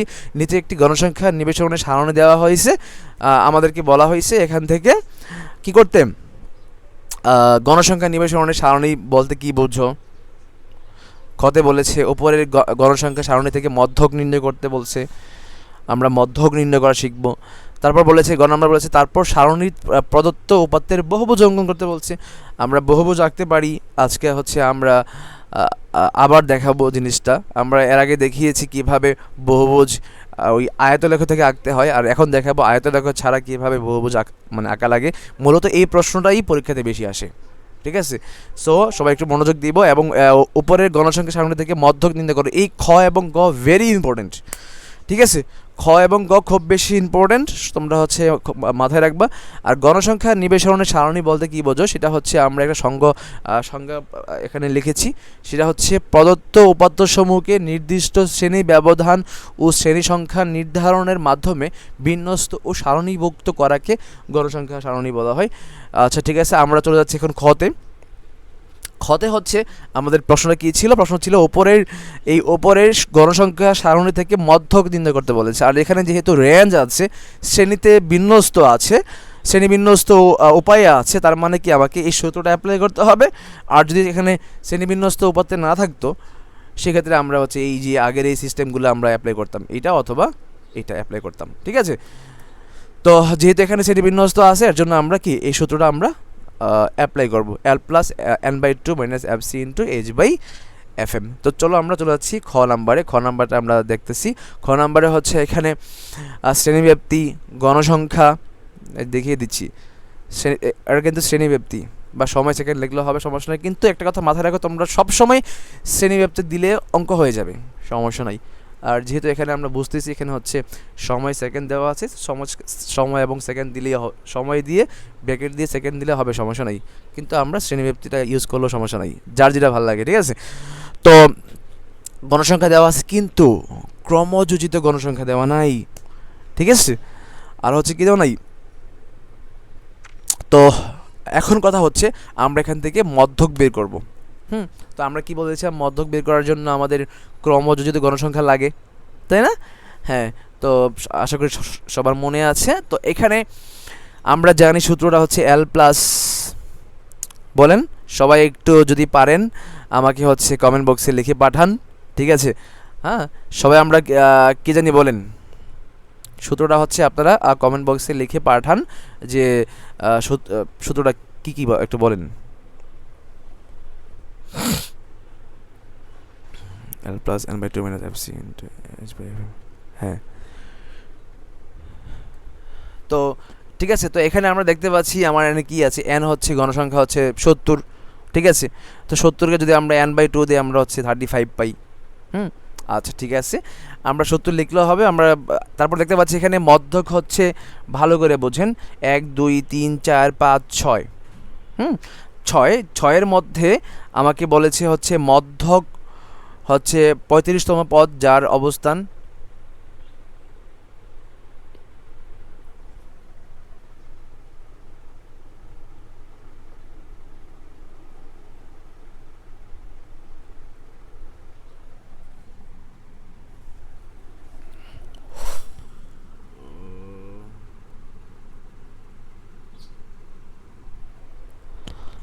তো এখানে গণসংখ্যা হচ্ছে 70 জন, ঠিক আছে। তো এখানে n আমরা জানি গণসংখ্যা হচ্ছে n কে হচ্ছে 70 লিখলাম, কিন্তু সূত্রে কিন্তু n by 2 আছে, ঠিক আছে। এই মাত্র বললাম n by 2 আছে। তো সেই হিসাবে 70কে যদি আমরা 2 দিয়ে ভাগ করি আমরা হচ্ছে 35 পাচ্ছি, 35 পাচ্ছি। এই 35টা হচ্ছে কি জানো, এই 35তম মধ্যক 35তম পদ, যার মানে এটা হচ্ছে কি আমাদের মধ্যকটা এই 35তম পদের মধ্যে আছে।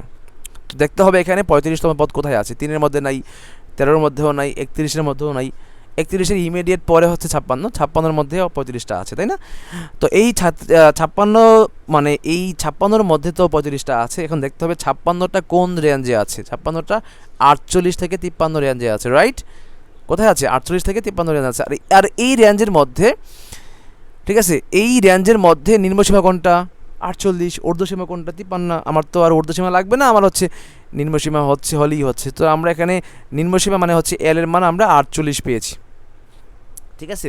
আর আমার কিন্তু হচ্ছে এটা কিন্তু মধ্যক শ্রেণী, মনে থাকবে, এটা কিন্তু মধ্যক শ্রেণী। আর এফসি মানে আমরা কি জানছিলাম, এফসি মানে হচ্ছে মধ্যক শ্রেণীর আগের শ্রেণীর ক্রমযোজিত গণসংখ্যা। তার মানে হচ্ছে কি আমরা এফসি পেলাম 31, ঠিক আছে। এবার হচ্ছে এফএম। এফএম কি? এফএম হচ্ছে এটা কিন্তু মধ্যক শ্রেণী ছিল, মধ্যক শ্রেণীর গণসংখ্যাটা এফএম, ঠিক আছে। এবার আসি এইচ। এইচ মানে হচ্ছে শ্রেণীব্যাপ্তি ছিল। শ্রেণীব্যাপ্তি কত আছে এখানে দেখো তো, একটু গোনো, 48 49 50 51 52 53, তার মানে 6। এখানে শ্রেণীব্যাপ্তি 6 পেয়ে গেছি আমরা। তো এখন আমরা আমাদের সূত্রটা অ্যাপ্লাই করব, ঠিক আছে, বুঝতে পারছো? তো এখন কথা হচ্ছে আমরা সূত্রটা আমরা কি শিখছিলাম, এল প্লাস, এল কি ছিল? মধ্যক শ্রেণীর নিম্নসীমা n by 2। তো আমরা n by 2 তো পেয়ে গেছি 35, এখানেই করে ফেলেছি 35 n by 2 minus FC. FC মানে হচ্ছে 31। 31কে মধ্যক শ্রেণীর পূর্ববর্তী শ্রেণীর ক্রমযোজিত গণসংখ্যা গুণন কি এটা, h by f m. H মানে হচ্ছে শ্রেণীব্যাপ্তি, এফ এম মানে হচ্ছে মধ্যক শ্রেণীর গণসংখ্যা। এই তো আমাদের অঙ্ক হয়ে গেছে। এখন যোগ বিয়োগ করে আমরা 48.96 পেয়েছি, আর এটা হচ্ছে আমাদের মধ্যক। যারা এই অঙ্কটা বুঝে গেছো তাহলে তো তোমরা মানে ধরে রাখো তোমাদের এসএসসির জন্য 4টা মার্কস ইনশাল্লাহ আশাবাদী কনফার্ম। এখান থেকে প্রশ্ন আসার সম্ভাবনা খুব বেশি, ঠিক আছে, এই মধ্যক নির্ণয় করা থেকে। তো আমরা এখন গণসংখ্যার হচ্ছে বহুভুজ অঙ্কন করব, সবাই একটু মনোযোগ দেই। তো এখানে হচ্ছে শ্রেণীব্যাপ্তি দেওয়া আছে, গণসংখ্যা আমরা দেখে দেখে লিখলাম, শ্রেণীব্যাপ্তি দেখে দেখে, গণসংখ্যা দেখে দেখে লিখলাম, সব কিছু দেখে দেখে লেখা হয়ে গেছে। তো এখন কথা হচ্ছে এইখানে আমাদের একটা কাজ করতে হবে। যেমন ধরো হচ্ছে আমরা যেভাবে তোমাদেরকে শিখিয়েছিলাম যে অবিচ্ছিন্ন শ্রেণীসীমা বের করতে হয়। কখন বের করতে হয়? যখন হচ্ছে যেমন 30 থেকে 35 এনে আবার 36, যেমন 36 থেকে 41 এনে আবার 42, যদি এরকম হয়তো 30 থেকে 35 আবার 35 থেকে 41, যদি এমন হয়তো আবার 41 থেকে 47, মানে এই সংখ্যাটা যদি মিল থাকতো, এই সংখ্যাটা যদি মিল থাকতো, এই সংখ্যাটা যদি মিল থাকতো, সেক্ষেত্রে আমাদের অবিচ্ছিন্ন শ্রেণীসীমা কখনই লাগে না। যেহেতু মিল নাই, তার মানে আমাকে অবিচ্ছিন্ন শ্রেণীসীমা বের করতে হবে। যেমন ধরো তোমরা চাইলে এখানে 30 থেকে যদি 5.5 বিয়োগ করো, 0.5 বিয়োগ করো, সেক্ষেত্রে 29.5 হয়, আর এখানে 35.5 হয়, রাইট? হয় না? তো তোমরা দেখা গেছে সেক্ষেত্রে কিন্তু তোমরা কিন্তু ওই কাজটা করতে পারো, তাই না? তো এখন ওই কাজটা করা ছাড়া তোমরা কিন্তু আরেকটা কাজ করতে পারো। যেমন ধরো মধ্যবিন্দু শুরু হয়েছে কোত্থেকে? 32.5 থেকে না? তোমরা সেখান থেকে শুরু করলা, লিখলা 32.5, এদিক দিয়ে আরও কিছু জায়গা রাখলা, ঠিক আছে? তারপরে কি আছে? 38.5 লিখলে সেটা, 44.5 লিখলে সেটা, সবগুলা যা যা মানগুলো আছে তোমরা তারপরে কি 50.5 লিখলা, 50.5, 56.5 লিখলা, 62.5 তাও লিখলা। আচ্ছা, তার মানে কি যেখানে যেখানে বিন্দু আছে তোমরা শুধুমাত্র সেগুলো লিখলা, হ্যাঁ? তো যেহেতু তোমরা এখানে 32.5 নিয়েছো আর এখানে 62.5 নিয়েছো, তাই না? তো সেহেতু তোমাদের এখানে কি করতে হবে? তোমাদের হচ্ছে আর আর যেহেতু তোমরা এখান থেকে প্রতি ক্ষেত্রে হচ্ছে 6 ঘর করে নিছো, তোমরা এখানে বাম দিকে আরও 6 ঘর নিলা, 26.5, আর এখানে ডান দিকে আরও 6 ঘর নিলা, 68.5 নিয়ে হচ্ছে কি এটা হচ্ছে কি তোমার ওই রশিটা মানে শেষ করে দিলা, মানে এন্ড করে দিলা। এদিক দিয়ে তোমার হচ্ছে কি টান দিয়ে যুক্ত করে দিলা। আর এখান থেকে শূন্য পর্যন্ত সংখ্যাগুলো আছে বোঝাইতে একটা ঘর, 5 ঘরের একটা ঘর রেখে দিবা। যেমন 1 2 3 4 5 ঘরের বা 4 ঘরের সমস্যা নাই, রেখে দিয়ে এভাবে তোমরা ভাঁজ দিয়ে দিবা। তারা বই যেভাবে দিয়েছে সেভাবে করতে পারবা, বা তোমরা যেভাবে ভাঁজ চিহ্ন দাও এভাবে অন্য দিবা, সমস্যা নেই, একই কথা। তো আশা করি আমরা সবাই বহুভুজ কীভাবে অঙ্কন করতে হয় সেটা আমরা বুঝে গেছি, রাইট? ঠিক আছে, এবার হচ্ছে আমরা চলে যাচ্ছি প্রচুরকে। প্রচুরকের ক্ষেত্রে আমরা হচ্ছে অষ্টম শ্রেণীতে আমরা শিখেছি যে কোনো উপাত্তে যে সংখ্যা সর্বাধিক বার উপস্থাপিত হয় সে সংখ্যাই উপাত্তের প্রচুরক। একটি উপাত্তের এক বা একাধিক প্রচুরক থাকতে পারে। কোনো উপাত্তের যদি কোনো সংখ্যাই একাধিকবার না থাকে তবে সেই উপাত্তের কোনো প্রচুরক নেই। এখানে সূত্র ব্যবহার করে কিভাবে শ্রেণীবিন্যস্ত উপাত্তের প্রচুরক নির্ণয় করতে হয় তাই আলোচনা করা হলো। শ্রেণীবিন্যাসের উপাত্তের প্রচুরক নির্ণয় একটা সূত্র এখানে অ্যাপ্লাই করা হয়েছে। এটা হচ্ছে এখান থেকে কিন্তু প্রশ্ন পরীক্ষা আসে, হ্যাঁ? আমরা সবাই মনোযোগ দিই। L plus F1 divide by F1 plus F2 into H। তো L মানে আমরা বুঝি, ঠিক আছে, প্রচুরক শ্রেণীর, অর্থাৎ যে শ্রেণীতে প্রচুর সংখ্যা অবস্থিত তার হচ্ছে নিম্নসীমা। L মানে আমরা জানি নিম্নসীমা, ঠিক আছে? তো এবার আসি F1 কি? F1 হচ্ছে প্রচুরক শ্রেণীর গণসংখ্যা। আমরা একটা প্রচুরক শ্রেণী ফাইন্ড আউট করব, একটু পরে দেখিয়ে দিচ্ছি যে আমরা কীভাবে ফাইন্ড আউট করব, কীভাবে আমরা খুঁজে বের করব প্রচুরক শ্রেণী। তো F1 হচ্ছে যে প্রচুরক শ্রেণীটা আমরা পাবো সেই প্রচুরক শ্রেণীর গণসংখ্যা মাইনাস ওই প্রচুরক শ্রেণীর আগের শ্রেণী, ইমিডিয়েট যেই আগের শ্রেণীটা আছে, পূর্ববর্তী শ্রেণীটার গণসংখ্যাটার যে একটা বিয়োগফল হবে, ওইটাই হচ্ছে F1, ঠিক আছে?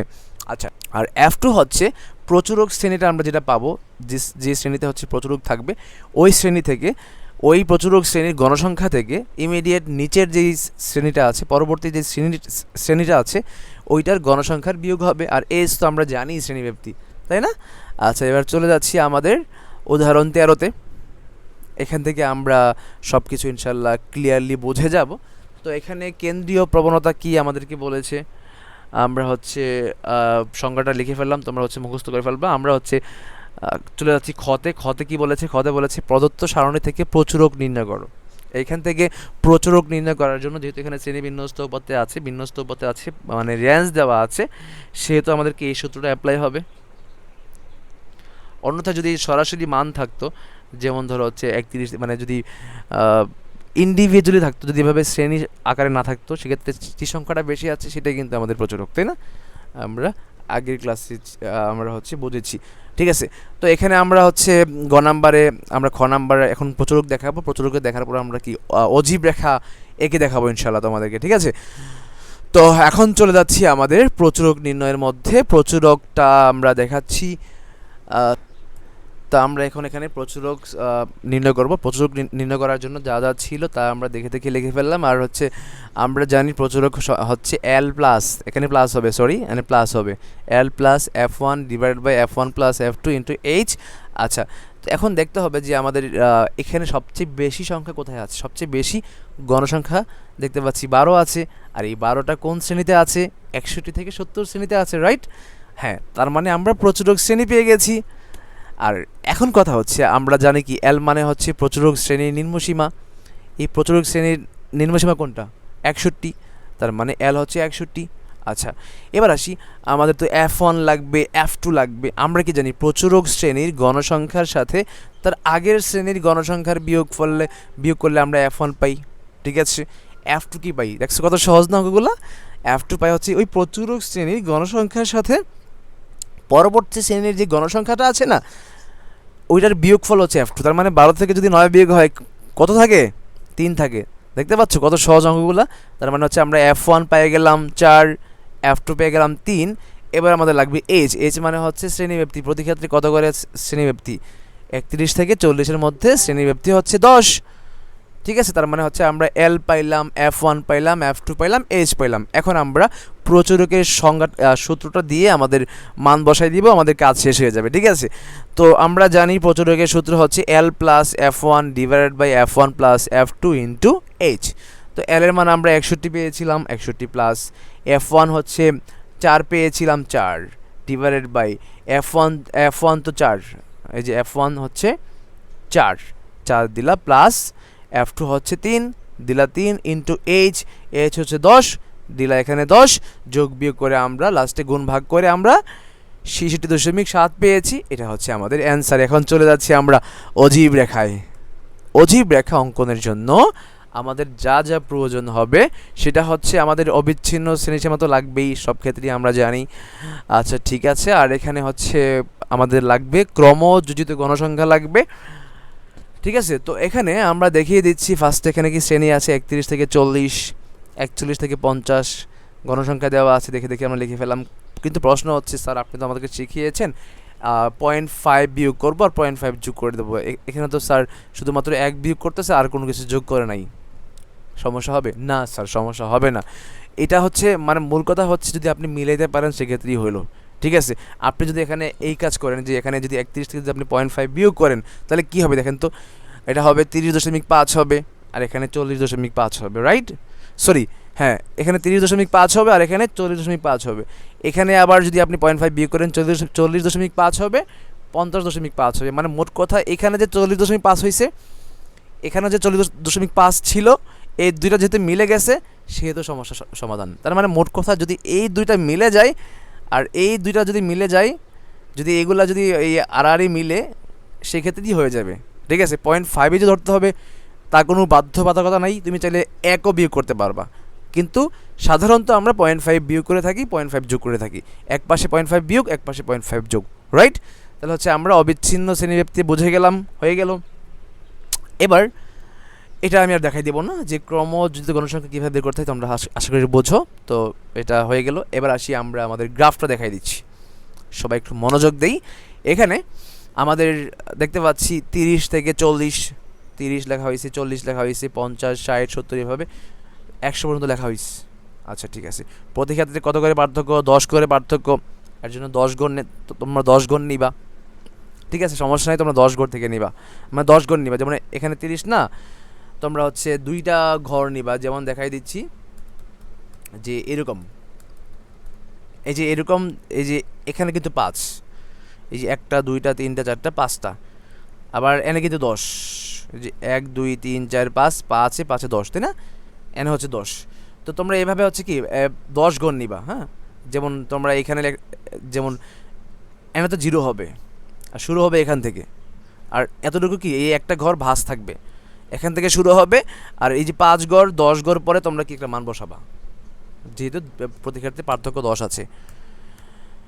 আচ্ছা ঠিক আছে, তাহলে হচ্ছে চলে যাচ্ছি আমরা আমাদের সেই গ্রাফের মধ্যে। আমরা গ্রাফে দেখাই দিচ্ছি আমরা যে গ্রাফে ম্যাথগুলো করে থাকি, ঠিক আছে। আর ওপরও সেমভাবে, যেহেতু সর্বোচ্চ মান এখানে দেখতে পাচ্ছি 50, তার মানে আমরা যদি হচ্ছে 10টা ঘর নেই 50 হয়ে যাচ্ছে, তো সেই সেই হিসাবে আমরা প্রতি 5 ঘরকে 5ই ধরবো, ঠিক আছে। যেমন দেখাই দিচ্ছি, আবার গ্রাফ গ্রাফ দেখাই দিচ্ছি। এই যে এখানে প্রতি 5 ঘর কিন্তু এখানে 1 2 3 4 5 এখানে, তো এখানে 5 লিখবা, এখানে 10 লিখবা, এখানে 15 লিখবা, 20 লিখবা, 25 লিখবা, তোমরা এভাবে লিখে যাবা, ঠিক আছে। লিখে যাওয়ার পরে তারপরে কাজ হচ্ছে কি জানো, কাজ হচ্ছে যে দেখতে হবে যে এই রেঞ্জের মধ্যে মান কত, 4, 30 থেকে 40-এর মধ্যে মান কত, 4। আমরা সেই 40-এর উপরে লাস্ট যে মানটা আছে, ওই মানটার উপরে লাস্ট যেই ঊর্ধ্বসীমার উপরে আমরা কাজটা করে থাকবো, যে ওই ঊর্ধ্বসীমার মধ্যে আমরা 4 একটা ঊর্ধ্বসীমার উপরে আমরা মানে ওই উপরে আমরা 4 গুণে যাব, 1 2 3 4 এভাবে আমরা গুণে যাব, 4-এর মধ্যে একটা এভাবে গোল দিব, ঠিক আছে। বড় করে আমরা এটা ফোঁটা ইউজ করব, ঠিক আছে।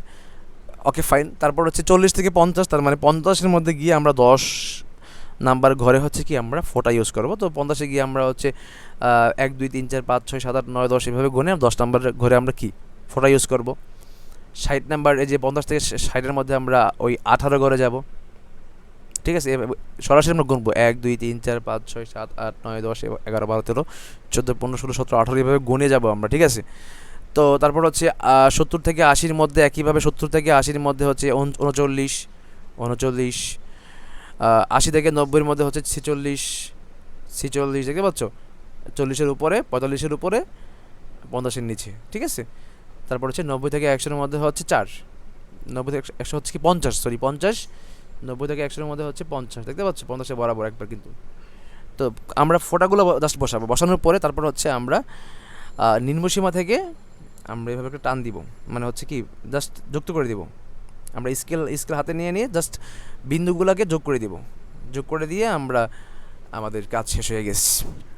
এখন না আমরা এই কাজটা কীভাবে করেছি সেটা আমরা এখানে লিখে দেবো, যে আমরা লিখব যে x অক্ষ বরাবর অবিচ্ছিন্ন শ্রেণীব্যক্তিকে সুবিধাজনক একক নিয়ে, যেমন ধরো আমরা বলতে পারি যে x অক্ষে প্রতি ঘরকে এক একক ধরে ধরে হচ্ছে শ্রেণী এবং y অক্ষে প্রতি ঘরকে এক একক ধরে ঘনসংখ্যা আঁকা হলো, ঠিক আছে, ঘনসংখ্যা আঁকা হলো, ঠিক আছে। আর মূল বিন্দু থেকে 30 পর্যন্ত সংখ্যাগুলো আছে বোঝাইতে ভাঁজ চিহ্ন ইউজ করা হয়েছে, শেষ। তো আর তো কিছু নাই। তো তো তারপর আমরা লিখবো যে এটি নির্ণয় অজীব রেখা, শেষ। আমরা নিজের ভাষায় লেখার চেষ্টা করব। তো তাহলে হচ্ছে আমাদের প্রথম পর্ব শেষ হয়ে গিয়েছে। দ্বিতীয় পর্বে আমরা হচ্ছে বইয়ের যত ম্যাথ আছে আমরা শেষ করে সৃজনশীলগুলোও দেখাই দেওয়ার চেষ্টা করবো ইনশাল্লাহ, ঠিক আছে। সো এটা হচ্ছে আমাদের টোটালি একটা বেসিক ক্লাস ছিল, আর আমরা এই ক্লাসের মধ্যে পুরা অধ্যায়টা বুঝিয়ে দিয়েছি। আর তোমাদের এখানে SW হচ্ছে যা যা ম্যাথ আমি করিয়েছি সেগুলা সহকারে, আর যেগুলো আমি করাই দেই নাই, আমি কিন্তু কিছু কিছু ম্যাথ স্কিপ করেছি ইয়েতে। তোমার হচ্ছে তোমাদের বইয়ের যে উদাহরণের ম্যাথগুলো আছে, তোমরা সেই ম্যাথগুলো সহকারে, সেই উদাহরণের ম্যাথগুলো সহকারে, আর যেই ম্যাথগুলো আমি করেছি সেই ম্যাথগুলো সহকারে তোমরা হচ্ছে SW শেষ করে হচ্ছে আমাদের যেই কোর্সের গ্রুপ আছে, মেসেঞ্জার গ্রুপ আছে, তোমরা সেখানে পাঠাবা অথবা আমাকে ইনবক্স করবা, আমরা হচ্ছে তোমাদের SW দেখব, ঠিক আছে।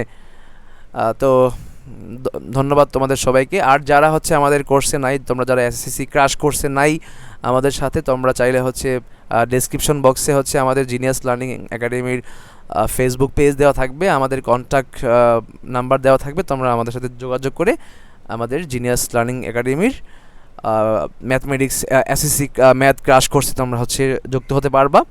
আর যারা ক্লাস 9 10-এ আছো তোমাদের জন্যও SSC ম্যাথ কোর্স আছে, ঠিক আছে। তোমরা চাইলে হচ্ছে যুক্ত হতে পারবা, তোমরা ডেসক্রিপশন বক্সে লিঙ্ক দেওয়া থাকবে, ঠিক আছে। জিনিয়াস লার্নিং একাডেমির সাথেই থাকুন। ধন্যবাদ সবাইকে।